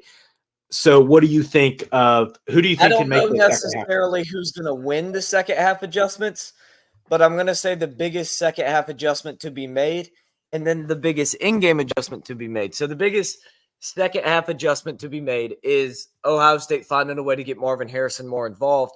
And as a counter to that, if they are able to get him more involved, how does Notre Dame adjust to that mid-game adjustment there? Because if Ohio State gets him going, look out, because that could wind up being dangerous for them. But I think that's the biggest adjustment to be made. You look at Notre Dame; they've gone down the field except for pretty much one drive where they started at their own 1-yard line. You look at they've gone down the field. They had a missed 4th and 1 that would have had them in the red zone. Then you look at as by the way, South Carolina does get in on the 3rd and goal rushing touchdown from DeCarron Joyner on the Wildcats. So they're up 20-14, extra point to make it 21-14. But they've gone down the field, missed field goal, missed 4th and 1 attempt. I think that's there's not a whole lot of adjustments you need to make offensively. You haven't had a problem moving the football. The biggest thing, and you haven't really had a problem stopping them defensively either. So I think that I think Ohio State needs the halftime adjustments the most, and I think that the counter adjustments from Notre Dame are going to be huge if Ohio State does come up with some adjustments and ends up getting some stuff rolling in the second half. Is somehow they found a way to be up. To be up 3-0 at the end of this football game, even though I would say for the majority of the second quarter, Ohio State did kind of outplay them, but in the first half, so far overall, other than the score, Notre Dame's kind of outdoing them. Yeah. Yeah. So we will stop here for our first half coverage, and we will be back come Hold halftime. on, real quick, a little bit of Beamer ball in Columbia as they go with a fake PAT. They have their kicker throw a pass, and they're not going to complete it. As I mean, it was a great play design. They had one guy slip out. They ran everybody else to the right side. He slipped out to the left. He was open. The problem is your kicker's throwing the pass. He lobs it way up, and Mississippi State is able to get there and just tip it away. So 20-14 in that one. We'll see if that comes back to bite them. But yeah, like you mentioned, we're going to take this to the half. We'll be back with you guys for the start of the third quarter. We'll see you guys then.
And we are back here for some second half coverage here for both teams. So let me plug in the microphone. Sam Hartman drops back the pass, has Mitchell Evans over the top, who's going to get about a first, going to make it about a 6-7 yard gain there for the first down, getting all the way to the 36-yard line. So here, good start here from the Irish as you got a good run there from Audric Estime to start off the drive, and then Mitchell Evans getting you that nice job, that nice second effort as well. As Hartman drops back to pass, has the first deep ball of the game, and it is going to be incomplete. A little bit of hand fighting there from the Ohio State defensive back, as you are going to get 2nd and 10 here for the Irish.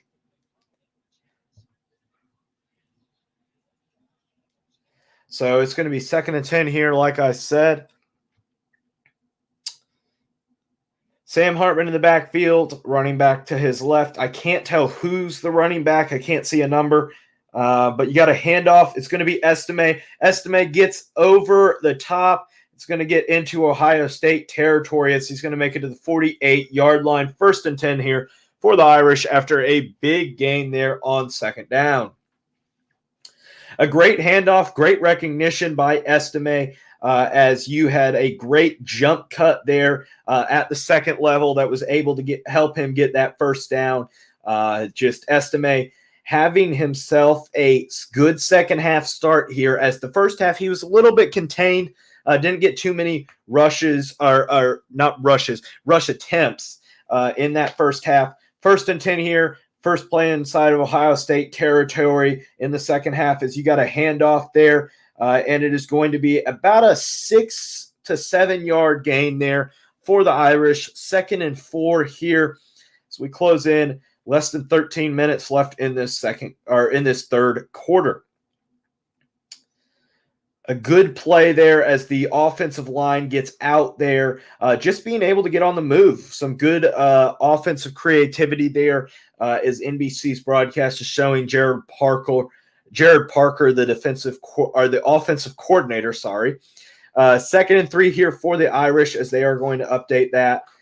Sam Hartman in the backfield with, it looks like Audric Estime, as you have a man in motion, handoff to Estime.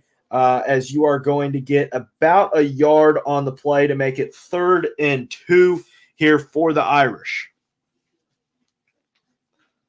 So with that, definitely was hoping for a little bit more push there, but definitely a good play there from, I think it's Marvin Hill, the defensive tackle there for the Buckeyes.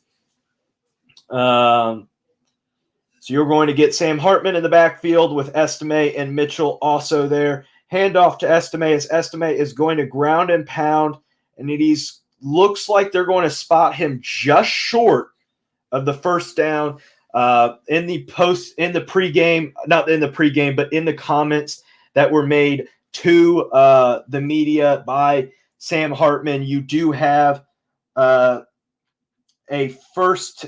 It is going to be a stop there from the Buckeyes as they're going to stop Sam Hartman just short. Another 4th down attempt stopped by the Buckeyes. Not what you're looking there from the Notre Dame Fighting Irish, as you are going to get a good push there from the offensive line, but just not enough, as we're going to go to break right before halftime, or right before until the next play.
And we are back here as Notre Dame has the ball inside the 1 yard line. Sorry for the break there, folks, but we just had a little few complications there with the stream.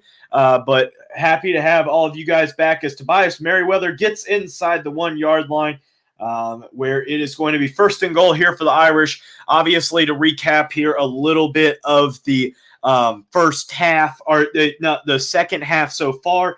You have a Wildcat here formation from Notre Dame, as Notre Dame is going to run it up the middle, and it is going to be a touchdown Irish, as it is going to be run up the middle from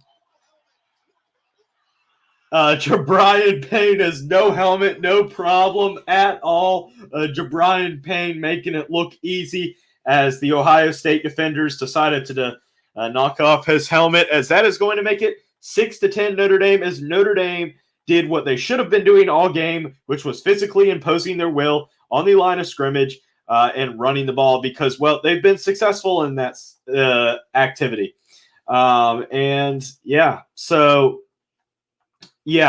Definitely a face mask there from Ohio State, as the refs continue to not call penalties on Ohio State.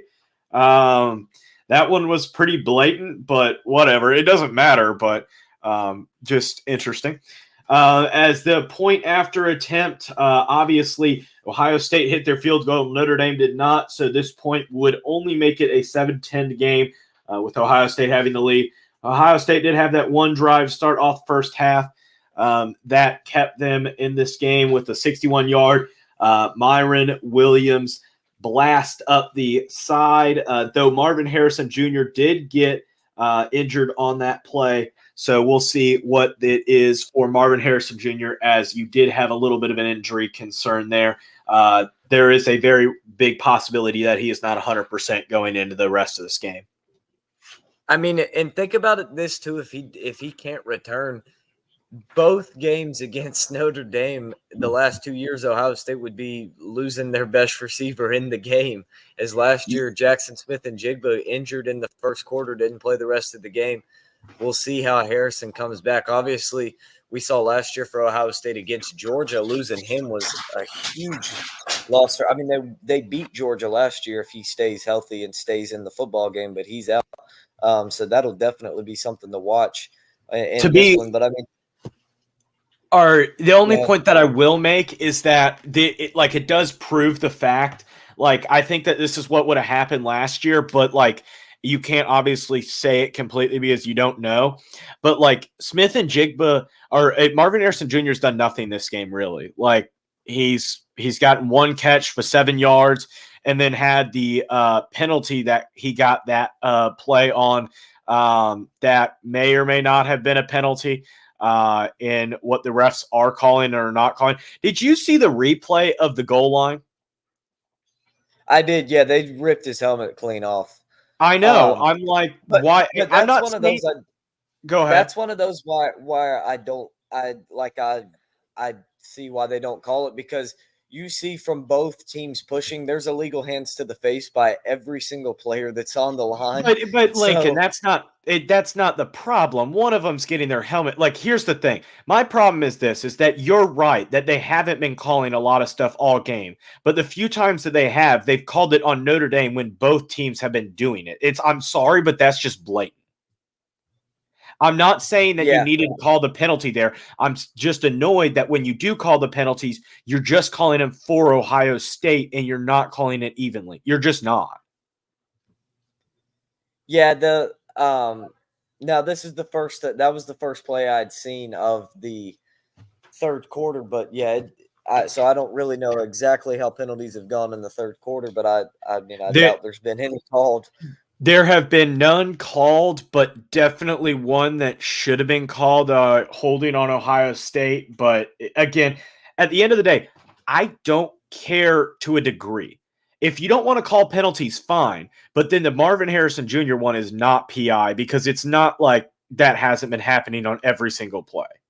Yes, it is PI, but you haven't called it any other time this entire game, and it has happened multiple times. That's the issue that I'm having. Yeah.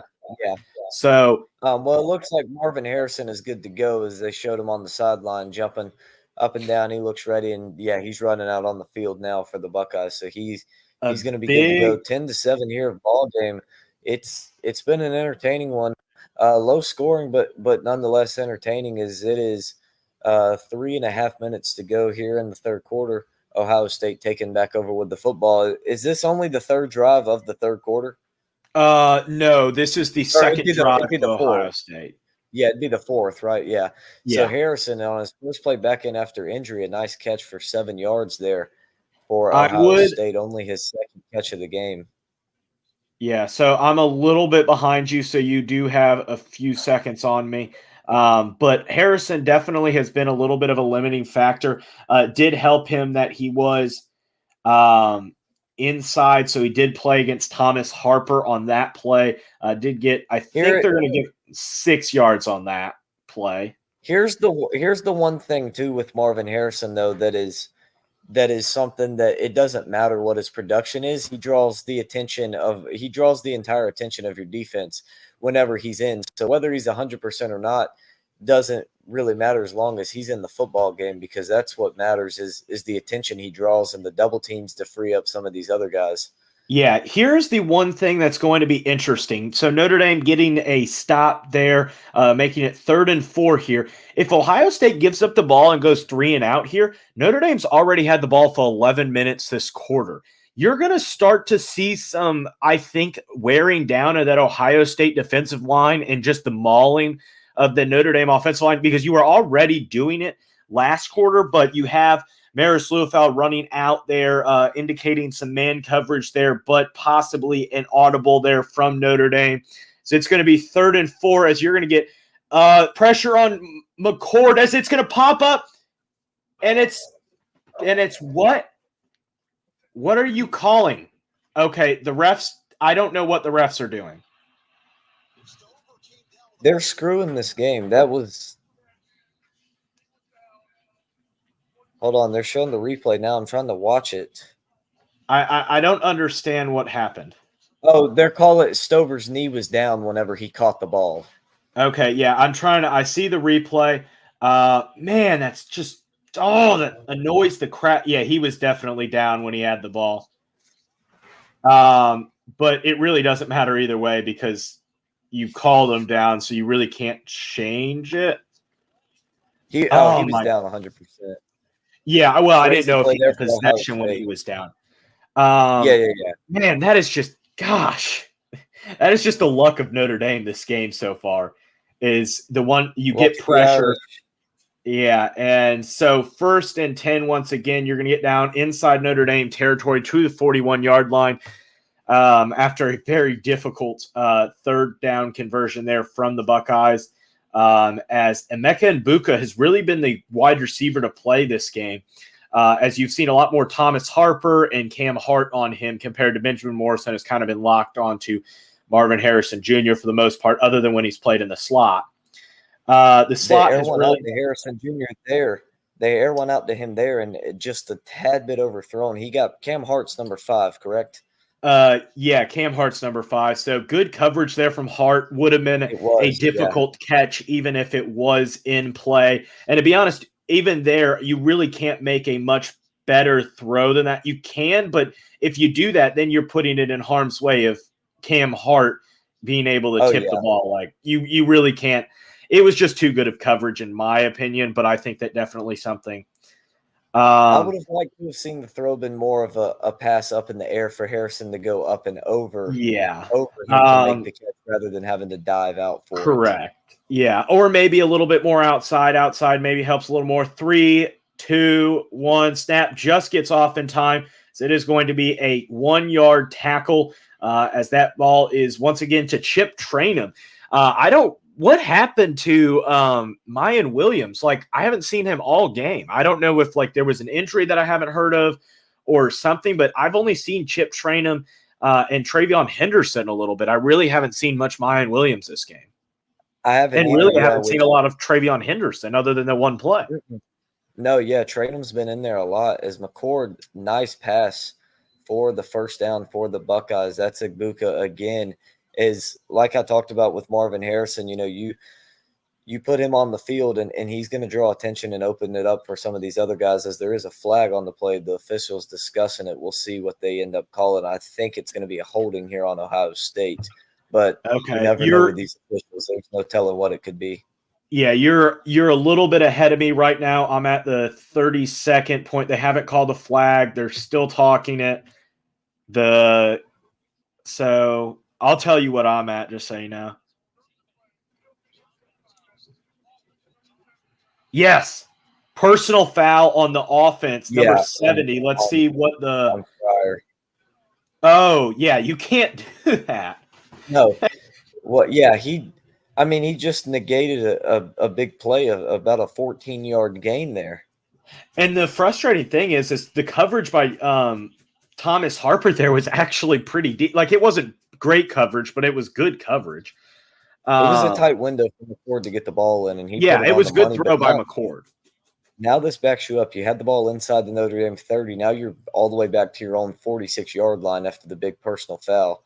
That hurts a lot. 3rd and 24. So if you're 17 seconds left in the quarter, 3rd and 24, like Lincoln said, 4-man rush here as McCord drops back, has a little bit of an opening there as he's going to dump it off, get back into Notre Dame territory at the 41-yard line, but it is going to be 4th down, and I believe about 9. I think that got him about 15 yards back. I think that got him back to the original spot that they were at before the penalty. So looks like a punt here coming from the Buckeyes, as Notre Dame did have a dominant offensive performance in their last drive. We'll see whether they can keep it up here as we will go to a quick commercial break. Well, let me ask you this before we go. Yeah. You're kind of in no man's land if you're Ryan Day. 4th and 9 with the offense that you have and the way that you've moved the ball down the field, do you maybe go for it right here? I wouldn't do that because you want to pin Notre Dame deep.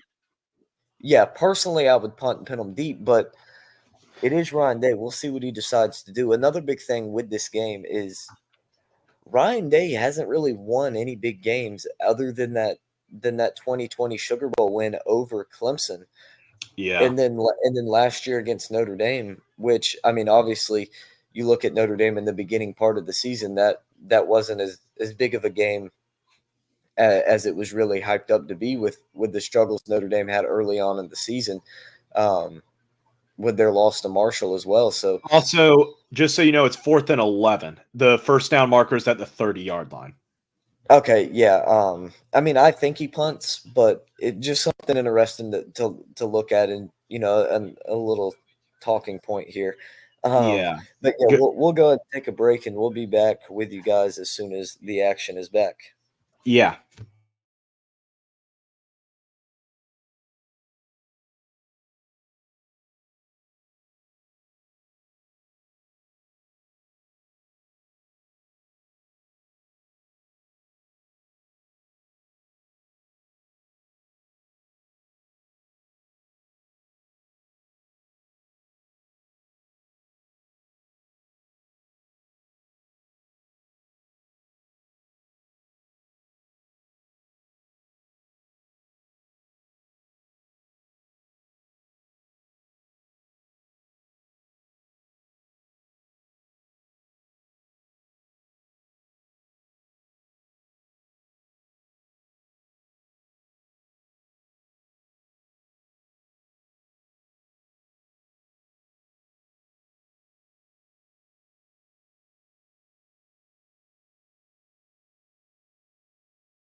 And we are back here for some coverage of the Fighting Irish Ohio State matchup here as we get back here from commercial break here. Once we do, this is it, folks. This is it. It all comes down to this, the atmosphere, everything going into this game. It's almost the 4th quarter, and it is just crazy to think about how this game has just been so back and forth. And really what I think it comes down to, Oh, did you know Todd Blackledge was one of the broadcasters for this game? I didn't realize until they just showed the guys in the booth. I didn't know it until I saw him pregame. I didn't realize Okay. he had gone to NBC. I didn't know that either. And Notre Dame's announcers have been changing every single week, basically. So, like, yeah.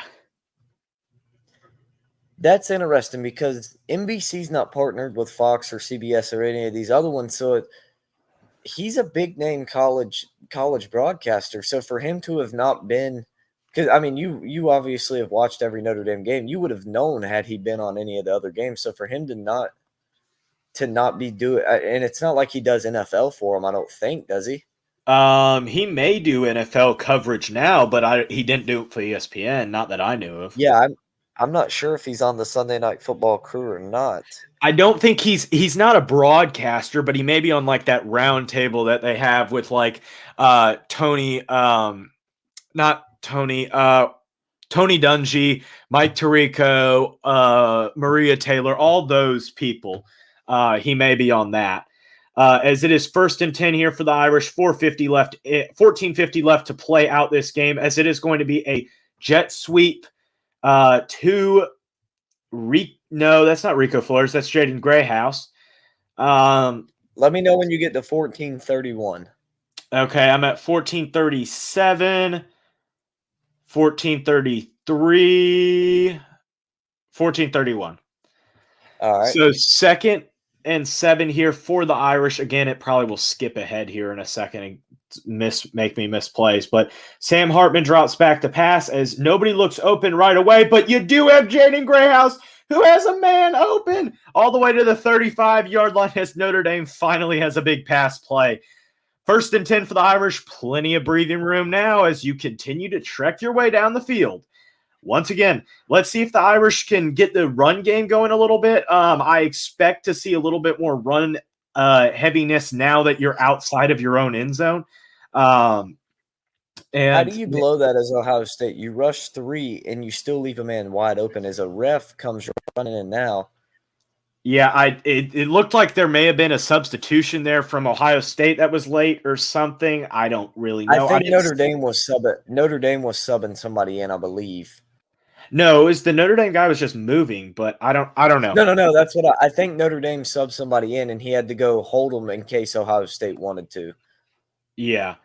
So, okay, so 2nd and 10 here after the run from Estime went pretty much nowhere. Estime a little bit too much dancing. Probably should have went to the right, but oh well.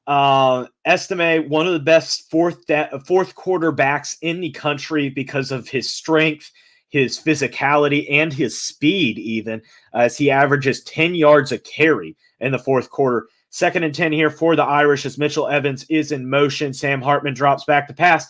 Has Rico Flores down the field, and you're going to get no call there on incomplete pass. 3rd and 10 for the Irish, as you definitely need a big play here to keep on going with the drive.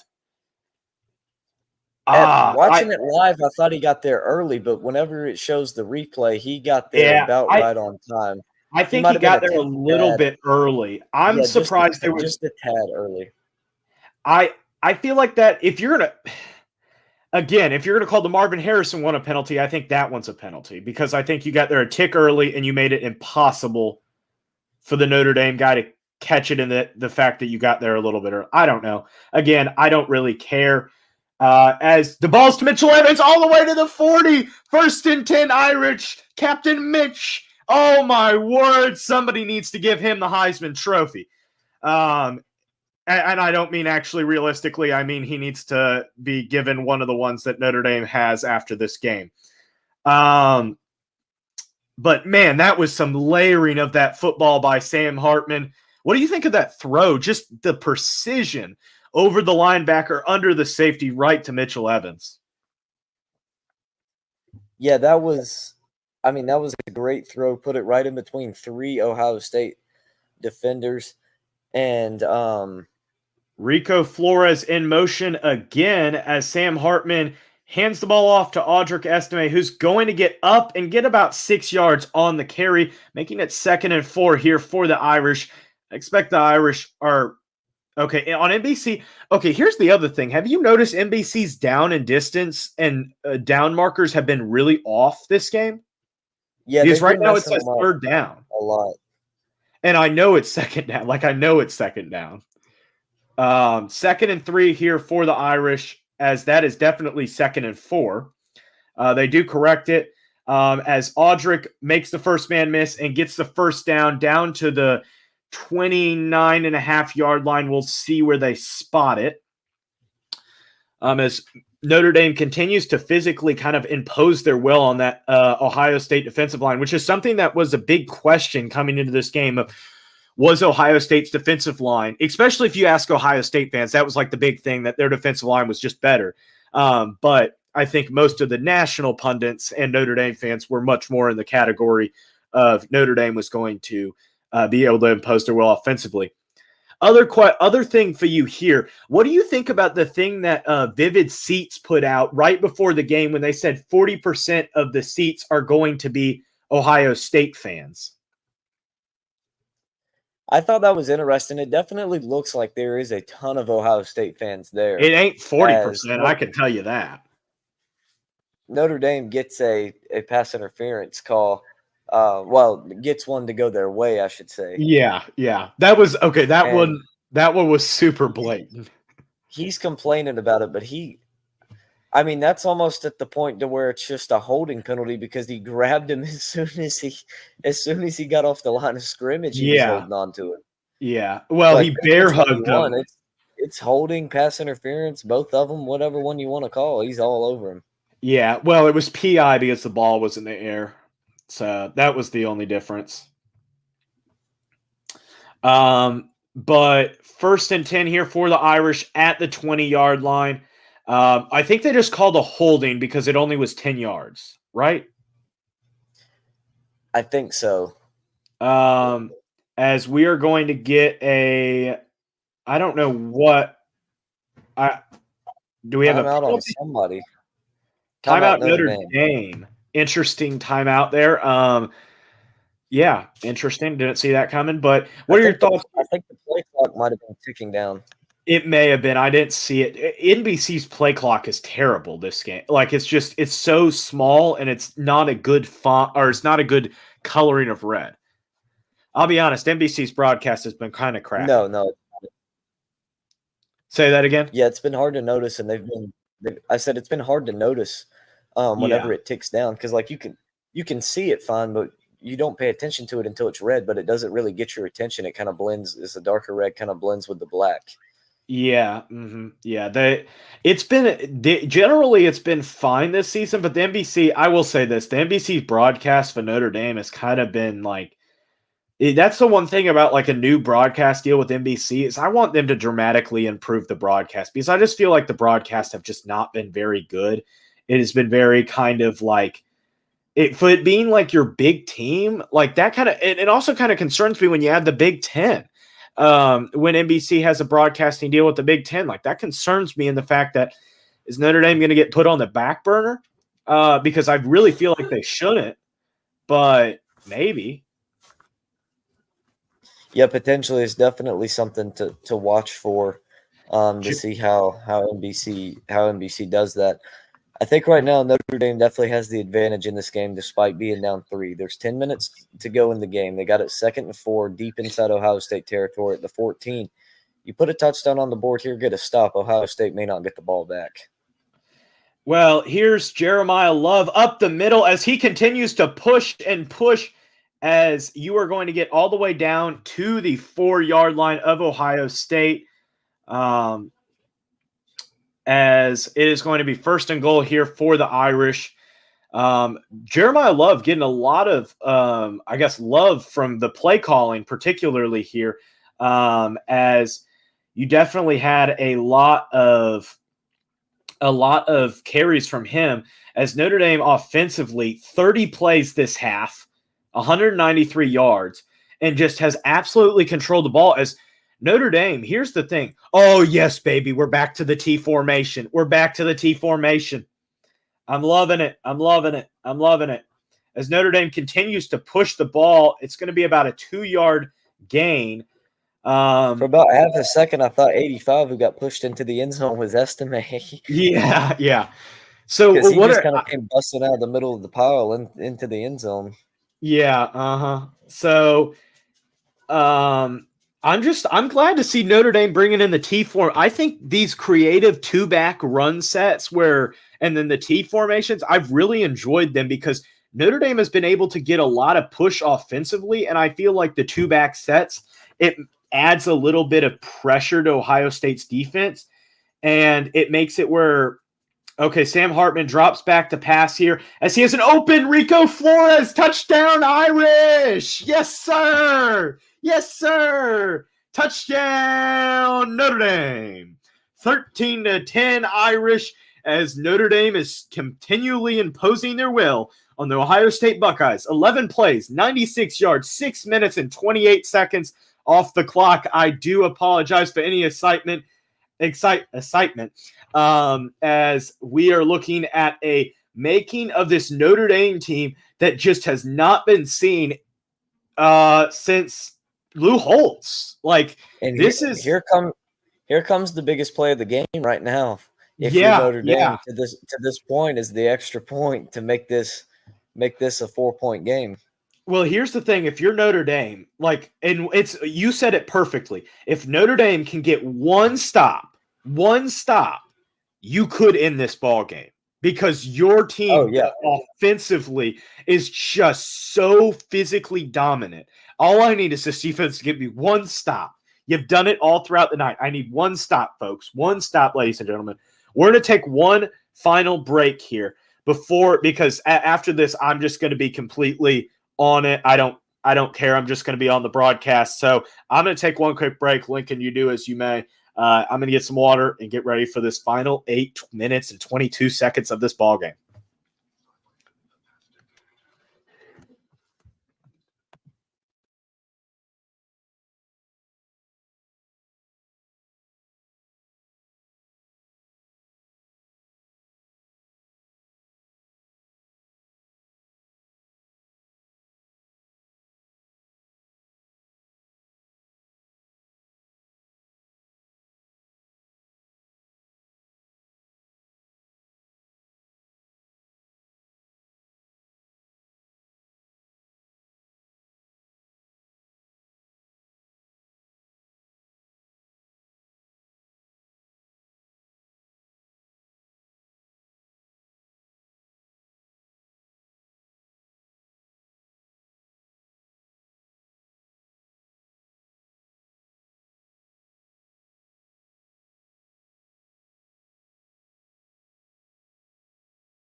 And we are back, ladies and gentlemen. We are back here once again for our fourth quarter coverage of this Notre Dame-Ohio State game as we reach into the later nights, 10-11 on the East Coast, 8:22 left, 14-10 Notre Dame.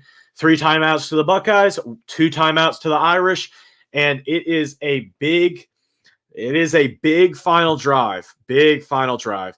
Or not final drive, a big drive. Right now, it is probably the biggest drive of the game so far for the Buckeyes, as Notre Dame has offensively been able to physically dominate the offensive and defensive lines, which is something they've never done before in a big game like this. They just haven't. Other than Clemson last year, they just haven't done it. So, Kyle McCord in the backfield. That would be number 32, the back. I think that's Travion Henderson, as the ball is staying with Kyle McCord, and it is going to be brought down by Benjamin Morrison. Benjamin Morrison, that is what I'm talking about. 2nd and 9 here for the Buckeyes. As the clock is going to start to become a factor, especially if you're Ohio State and you can't get a stop here from Notre Dame, or if you get stopped here from Notre Dame, you're going to have to play a little bit of hurry up, because Notre Dame's drives have been milking the clock all game long, and so have Ohio State's drives. But Kyle McCord, empty backfield, ball gets after him, as there is not much. Now he is under pressure and duress, as the ball is going to be knocked incomplete. That is completed. That was something else on the field. It's going to look like about a 3rd and 5 scenario here for the Buckeyes. So Lincoln, it is looking like it is going to be, I think, 3rd and 5 here for the Buckeyes. I can't get, 3rd and 5 here. NBC confirms that. Lincoln, what are we thinking here? Play call here for the Buckeyes. What would you do as the Buckeyes head, as Ryan Day, let's say? Yeah, I mean, I like this 5 wide set for them. I think that they need to play to their advantages, and they got to make wide open here. And you have a wide open man. State makes a move all the way down to the 30-yard line of Notre Dame. Wow, that is just a massive, a huge play for them. Definitely not what you're looking for as Notre Dame, as I don't know what that coverage was. Like, you just they brought the corner blitz, and the safety came down instead of picking him up.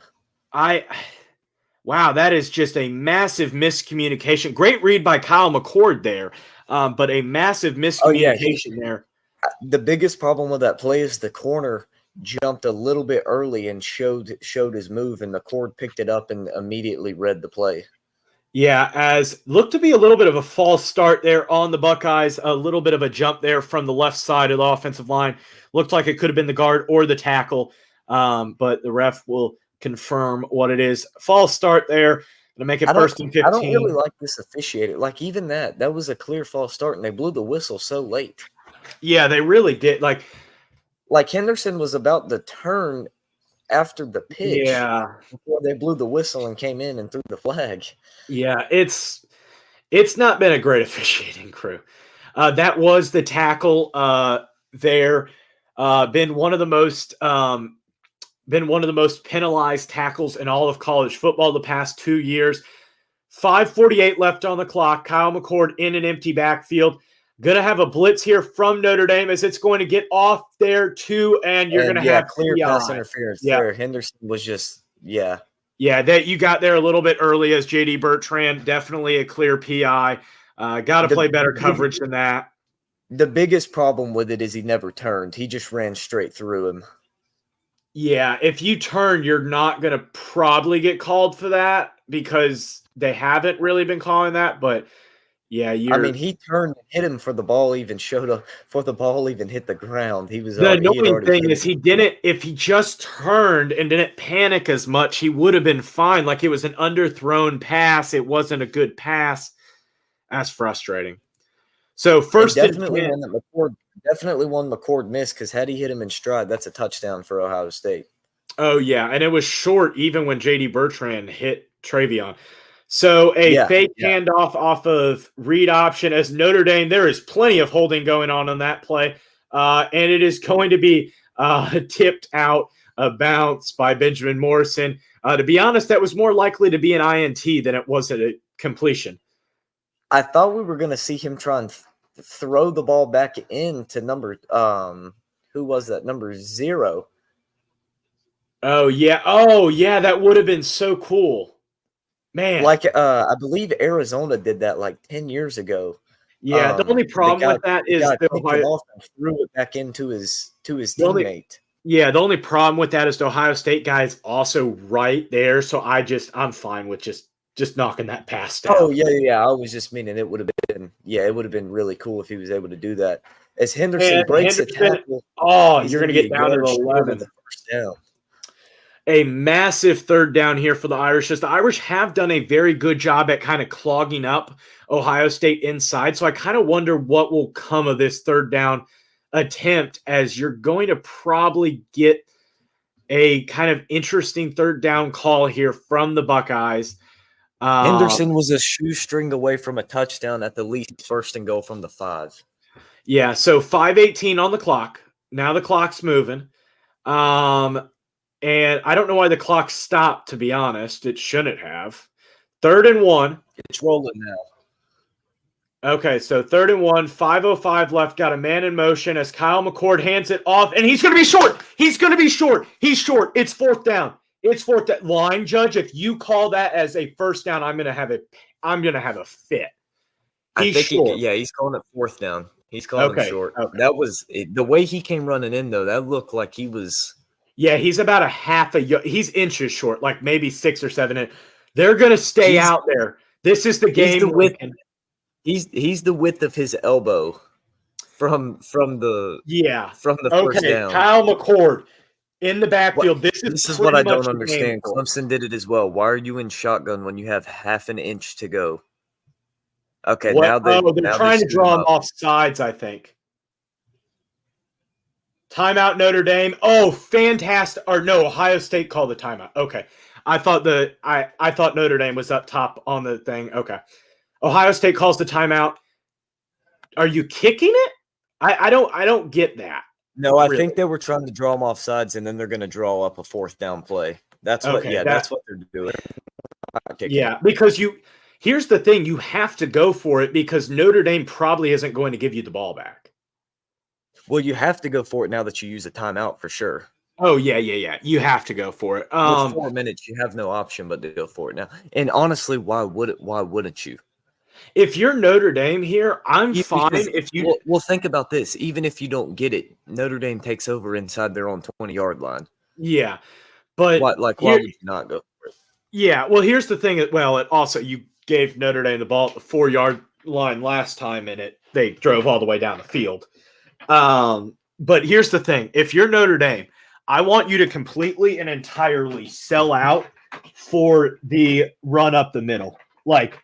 Obviously you still cover the outside routes and stuff like that, but the one thing that you don't do is lose up the middle. Because if you give up a touchdown, okay, that sucks, but it's not the end of the world. But if you stop them here, that's pretty much the game. You got a motion in man, and he's going to be short. He's going to be short. He's going to be short. Yes. Oh, man, he's short, baby. He's short. He's short. Will you please explain to me what Ohio State was trying to do? That was the same exact play they tried to – But I love it. That is the same exact play they just tried to run. That was – well, no, that one was a pitch. It wasn't a shuttle jet sweep. It was a pitch. The previous play. No. I mean, what they just tried to run before the timeout was called. It was. Yeah. Or no. They didn't have a man in motion when they called the timeout. No, because he hadn't got to the point yet because the clock. But he did the same exact motion to the guy, same formation. He did the same. McCord did the same motion to his tight ends. Oh man! Wow, that is. If you're Notre Dame, if you're that offensive line, I'm talking about that offensive. Why did they not just go in the T-bone and just push McCord half an inch? I honestly couldn't tell you. Yeah. And did you see Anthony's comment? Yeah. Yep. Yeah, I can promise you. I will be going crazy. Especially if Notre Dame finishes this game out. Here's the thing is this. If you're Notre Dame's offensive line, I need you to do the one thing you have never done in a big game, ever, or at least since like in my lifetime, ever in my lifetime. You've never done this. You've never been able to just physically finish off a team. I need you to do one thing, and that is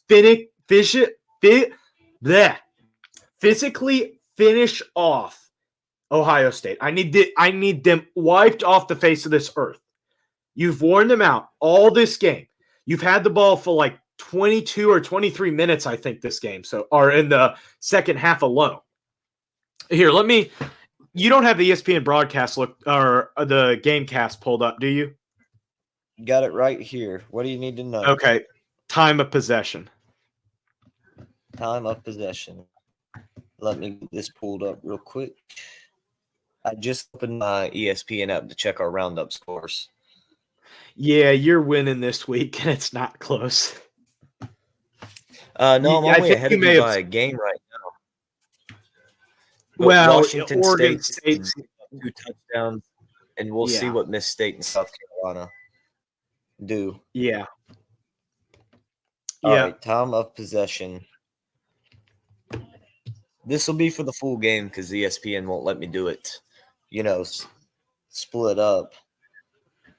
But Notre Dame that's fine. I has the ball for 32 minutes and 12 seconds. Ohio State 23 minutes and 36 seconds. But if you look at, you can actually, could you go to the drives and see what it is for the second half? You can see time of possession based off drives. Just add up Ohio State's time. Yes. Is Hartman going to throw it here? Yes, and it's going to be a first down all the way to the 22-yard line. That's what we're talking about. Down.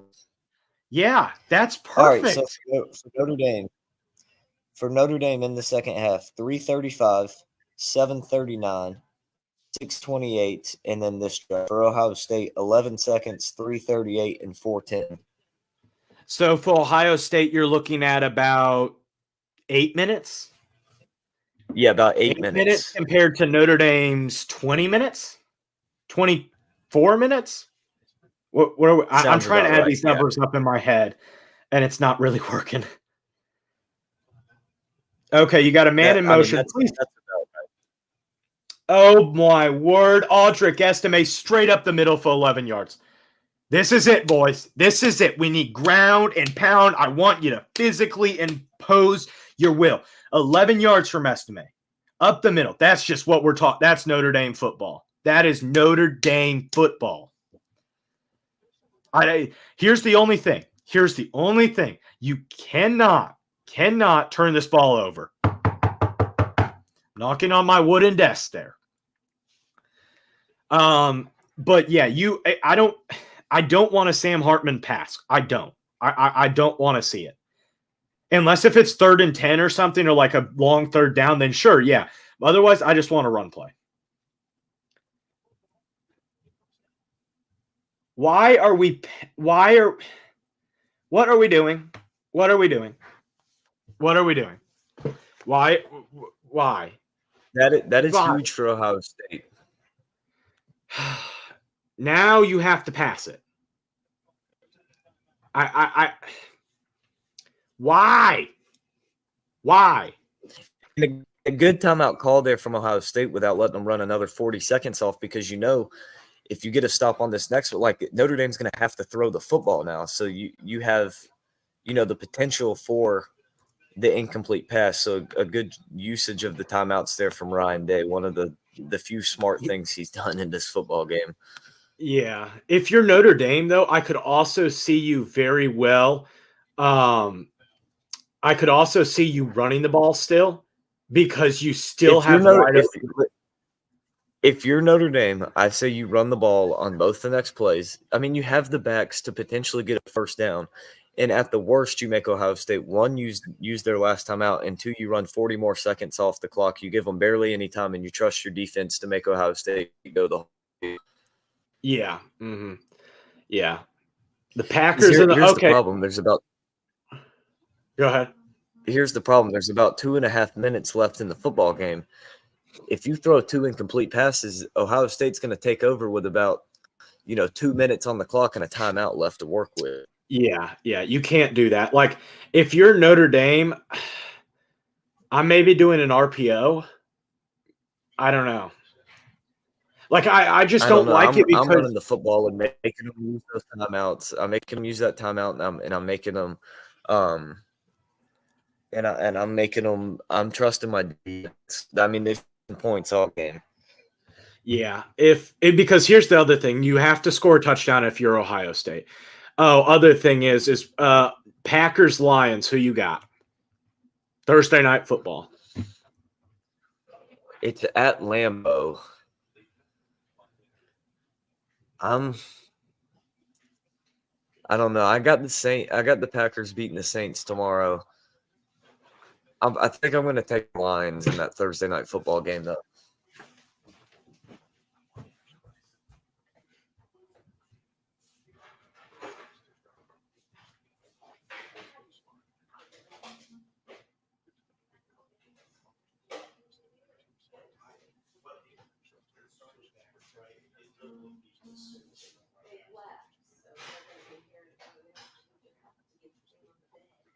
I will. There's 2.5 minutes left.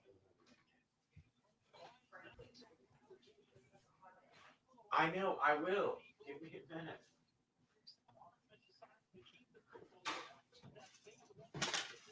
So 2:28 to go, 2nd and 15 for Notre Dame.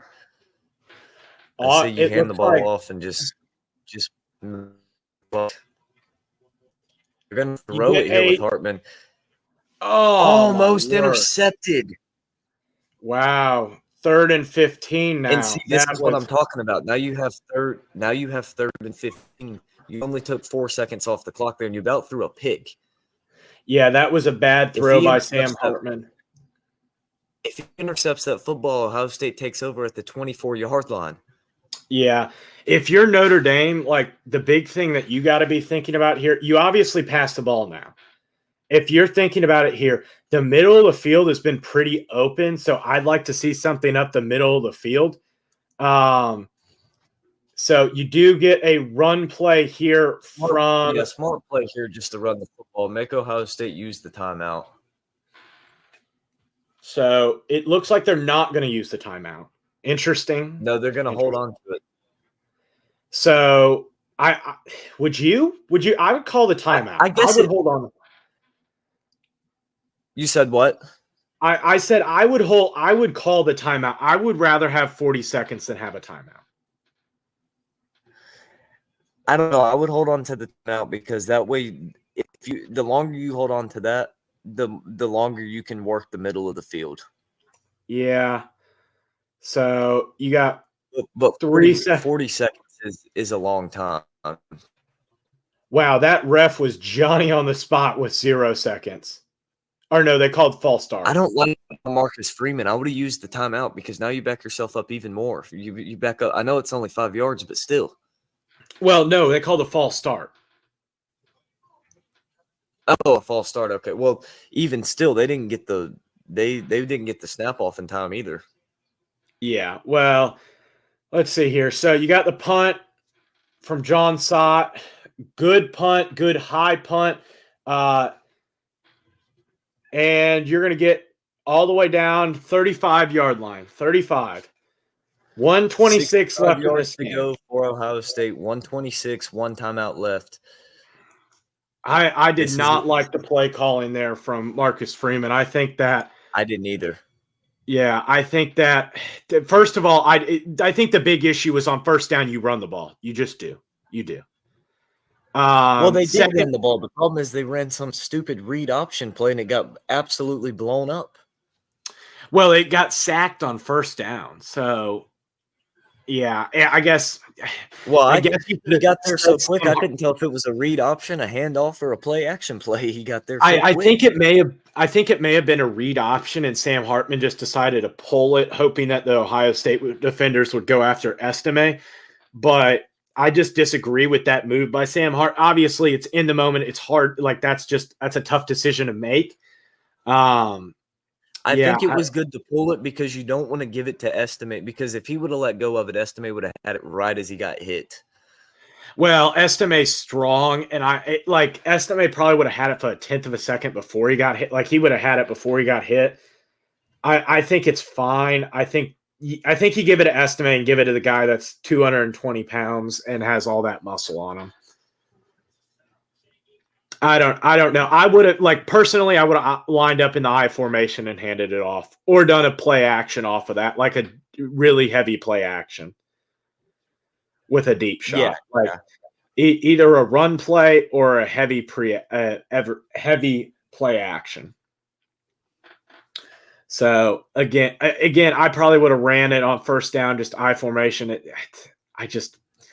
The screen pass, I like the concept. It just didn't work out. Like, you got to do just a better job at developing that. I like the concept because if you were able to get the ball out to Jajarian Price, that's a first down and a lot more. Because Ohio State did not have anybody there. But,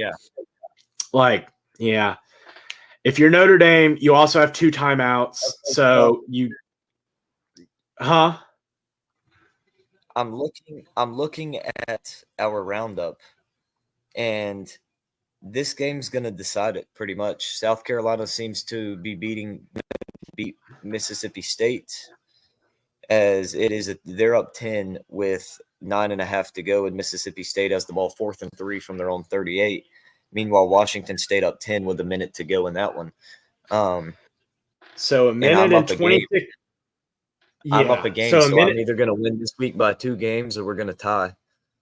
Oh, I love that. Oh no, was that an incomplete pass? Was that an? They blew it. They blew it incomplete, so it doesn't matter. Yeah, I know, but I just mean in the sense of, okay, so he threw it at the 34. It looked like it was tipped by John Pat. It was tipped. Well, well, man, I wish they showed where the guy was, because it looked like it may have been close backwards pass. I would have liked to have seen them look at that, but it's overthrown. It's overthrown. It's 3rd and 10. It's 3rd and 10. It's 3rd and 10. 1:18 left. Oh my gosh, my heart's pumping. Oh my word. You are so lucky, Notre Dame. You are so lucky. Yeah, because he gets a first down and he gets out of bounds. Yeah. Okay. 3rd and 10. You just gotta keep it in front of you. Like, you can kind of give up a first down, like it's not the end of the world, but you gotta keep it in front of you. You can't. And you gotta keep them in bounds. Oh, dang. A big first down all the way to the 42 to Emeka Egbuka has been the one that's really been killing you, as he works on Thomas Harper there, and just kind of did a little swim move or something, like he was a defensive lineman. As Notre Dame gets after Kyle McCord, and it was almost picked. It was almost picked. Oh, my word. Benjamin Morrison had great coverage there on Julian Fleming. Of crazy plays right now in this game, on this drive. This game is going to give me a heart attack, because that ball was more likely to be picked than it was to be. If he throws it back shoulder, he may get a completion there. And no, I don't think you would have, because I don't think Morrison was in too good a position. He would have to have thrown it where Fleming could have came back to it. Yeah, 2nd and 10 here for the Buckeyes at the Notre Dame 42-yard line, as Notre Dame's pass rush gets to him, as Cade Stover gets out of bounds. Going to make it about 3rd and 7 here for the Buckeyes. 56 seconds left on the clock. Notre Dame, once again, you got to keep everything in front of you. You got to keep everything in front of you. You got to keep the boundary. Like, you can't be giving up boundary stuff. If it's 3 yards, that's fine. You can give up boundary stuff. But I don't love it. I don't love boundary stuff, but if you're only going to give up 3 yards, that's fine. So, 39-yard line, 3rd and 7 here. You have Harrison up top, pass rush getting to McCord. As it gets to him, it's going to be 4th down, boys. It's 4th down. It's 4th and 7, as the pass rush has been getting to McCord much more this drive than any drive prior, as Notre Dame's been sending exotic blitzes J.D. Bertrand was the one that got to Kyle McCord that time, as there was some good coverage there by Cam Hart as well on Julian. Had he gotten there half a second earlier, that's a fumble. Yeah, that is. He waited there for a tenth of a second. That was just but it was like a good job because like he was also, I think, like supposed to make sure like you do that. You got to do that. Okay, it's 4th and 7. It's the ball game, folks.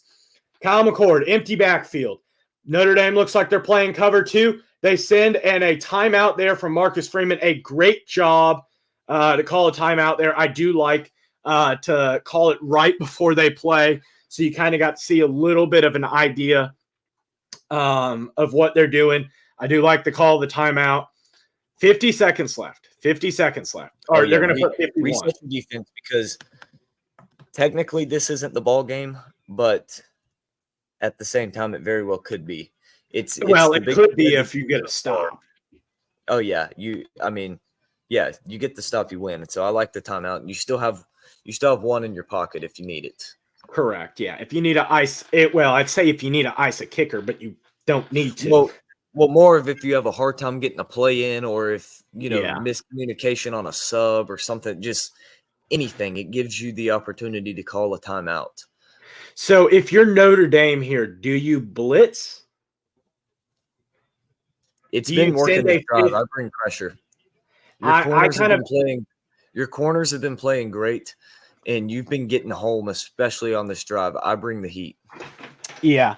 Okay, so I'm standing up here, so sorry if my audio quality isn't great. You got trips formation to the fields or to the boundary side. Kyle McCord sending in a little bit of an audible as Notre Dame sends a little bit of pressure, and you just enough. It's going to be first down.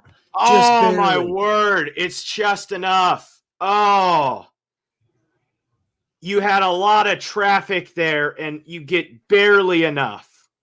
Barely enough. 40 seconds left as Notre Dame sends a 4. It's oh my gosh, you had almost picked. Oh my gosh, you had a pick. You had a pick. Oh, you can't drop that. Cam, you're a senior. I love the eyes, but you gotta catch that. Oh, that was in your hands. Two game-changing picks on Notre Dame's drive and now this drive that have been dropped. Oh, my gosh. 37 seconds left. 2nd and 10 here for the Buckeyes as Notre Dame sends a 4-man pressure, and it's completed. Marvin Harrison to the 18. Gosh. 31 seconds left. Remember, Ohio State still has that timeout in their back pocket. They do. It's going to be down at the 13-yard line. You got to get some pressure on McCord here as it's going to be, oh, my word, great coverage there from Benjamin Morrison. 2nd and 10 here. Marvin Harrison's telling him right there, throw the ball up. Oh, my gosh.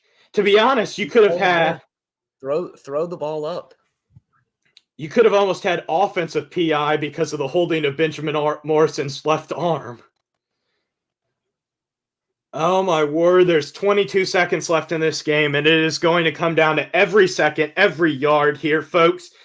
Kyle McCord in the backfield, calling in the play, and you get the ball off.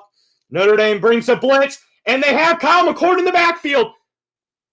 Oh, my word, and he was able to get it away. Oh, you got to tackle him. You got to get it. Ah! And Notre Dame was inches away from a face mask right there as well. That was close. Were. That was close. And that wasn't going to be a face mask. No. I'm saying it was close. Like No. They're calling a flag. What are they calling a flag on? And they called it intentional grounding. They lose the down and mark. Yes. And it's they're going to have to call their timeout. Otherwise, it's a 10-second runoff. They're going to have to call timeout. Because he was still inside the tackle box and no receiver. Hold on.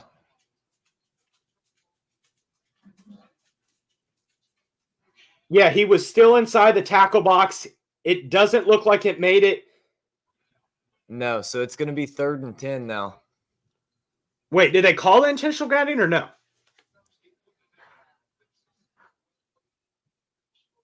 No, now they're going to call it incomplete and pick up. Or no, okay. They called it. They're calling the Yeah, they timeout. called it intentional grounding because, oh, that's fantastic. You also made Ohio State use their final timeout. That means if you throw anything over the middle of the field, you have to make sure it's perfect. Unless if they get I didn't realize the first down marker's at the 3. Yeah, it's 3rd and 19. 3rd and 19. So they're gonna get 2 shots to the end zone here unless Notre Dame gets a sack. Oh my word. Oh man, Lincoln, I can't deal with the stress anymore.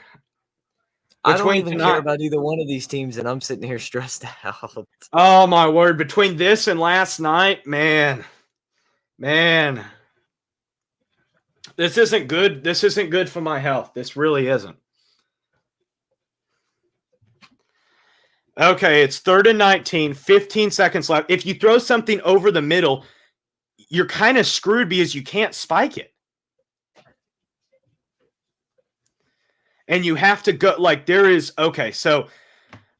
3rd and 19, folks. The ball's at the 22-yard line. Kyle McCord and empty. 2 guys to the bottom of the screen to the boundary and 3 guys to the field.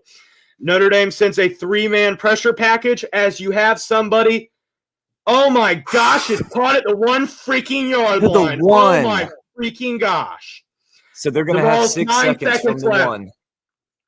They're going to have 6 seconds from the 1. They're going to have 7. Oh my gosh, you idiots. I thought the rule was spike. There had to be a 3 seconds had to come off the clock. There should be. You should have to have 3 seconds. Anthony, I'm pretty sure Notre Dame has a timeout unless they call the timeout. I think he's a little bit ahead of us because he said wow before the play happened. Okay, so 2nd and goal here for the Buckeyes. Notre Dame calls a timeout. Okay. Oh my gosh. So I'm assuming you're probably going to pass the ball here? Oh, you're throwing the football. With 7 seconds, you can get 2 throws. If you run it and don't get in, that's ball game. Yeah, because you can't spike it. So, Lincoln. If Notre Dame would stop giving me panic attacks, it would be nice. 65-7.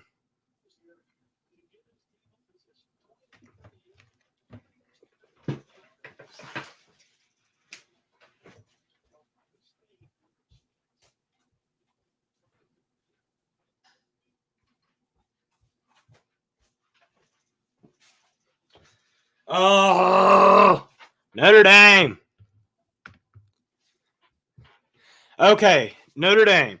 7 seconds left. Kyle McCord. 1 play. Kyle McCord rolls out. He has a man. It's incomplete. There's 3 seconds left. Oh my gosh, there's 3 seconds left. Guys, it's 3rd and goal. It comes down to this. Guys. All it does. Lincoln, final thoughts before we see the final play of the game? May the best team win. That better be the freaking Notre Dame Fighting Irish or I'm going to lose it.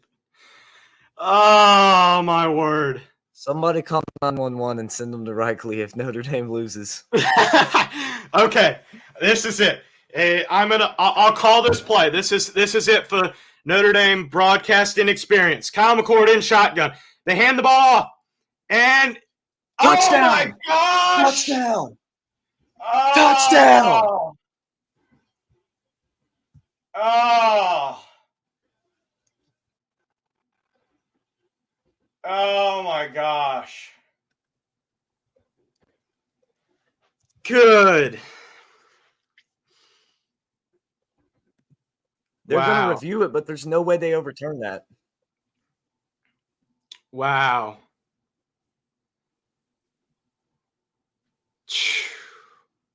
Are they going to review that? Well, yeah, you have to. I thought I heard a whistle blow. There's no way you overturn that, though. Yeah, they're going to review it, so we'll see. That caught everyone by surprise, I'm pretty sure. Notre Dame just did not have. Oh, he may have been down. Okay, let's see here.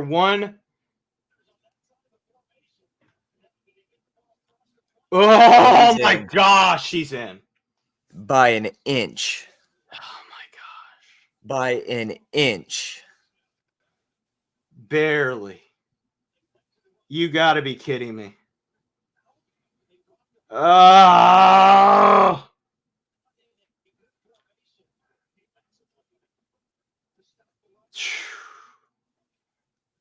Oh my gosh.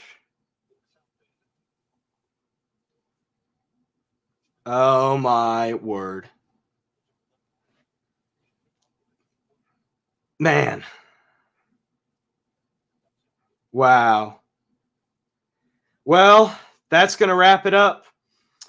And that's pretty much going to be the ball game for you.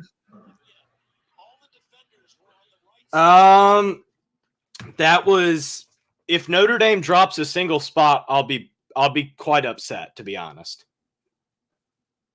In the poll, I really don't think you can watch this game and say Notre Dame deserves to drop a spot. But honestly, they still haven't announced yet, have they?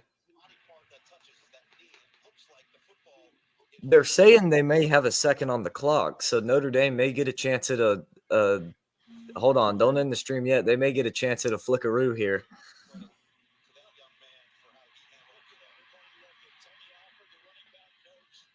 Man.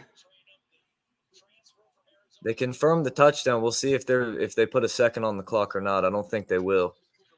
Probably not. They will, yeah.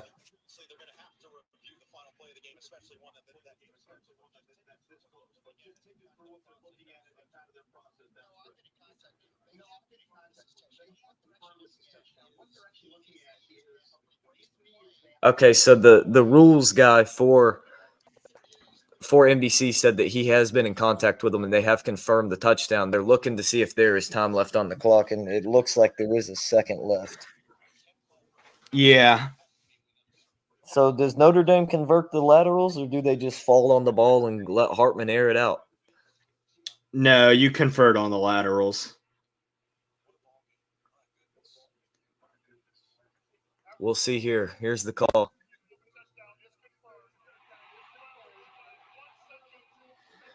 Oh, you got to be kidding me. 1 second on the clock. What a game this has been. All you guys that just joined, make sure you subscribe to American Football Network, the Football Expert, and College Football Roundup, as we've been doing streams all season long and we'll continue. We've been doing a pick'em contest over on College Football Roundup. Great college football content coming out and coming your way. Make sure you guys subscribe. Please block this extra point. I would just kneel it if I was Ohio State. Why even kick it? Come on, block the freaking extra point. And it's up and good. Oh, my gosh. Which is big for the bettors because now Ohio State covers. Oh, yeah. Maybe Ryan Day has money on the game. Very so. All of you out there picked Ohio State to cover. Congratulations. Man. As of right now, it looks like you got it.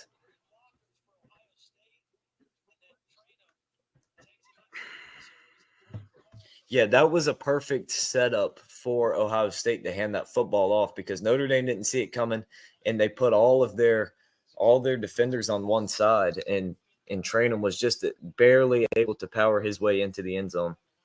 Oh, my gosh. I cannot believe it.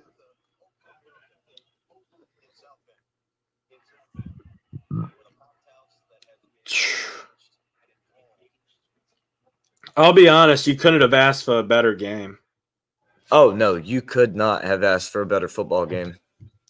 That is heart-wrenching. Notre Dame, They had so many opportunities to finish this game off.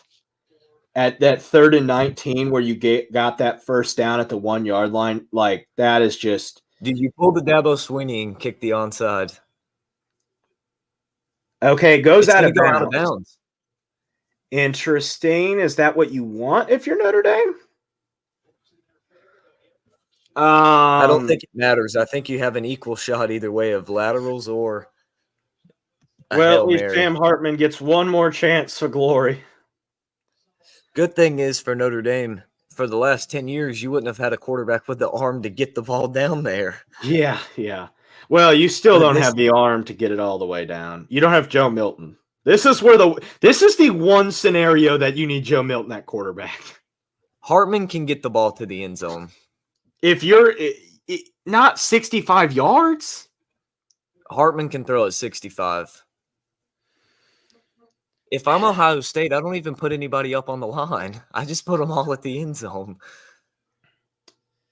yeah, that's just. I don't know what this lateral is, but it's dumb. And that's the game. That's a forward pass, anyways. Yeah, and that is the ball game. Ohio State wins it on the final play. Well, I guess technically not the final play, but man, as Anthony gets in, great game. Have a good night, guys. Same to you, Anthony. I appreciate you joining in. Yeah, well, the Irish. We both had a weekend. Okay, well, that will be it, and we will see you guys next week.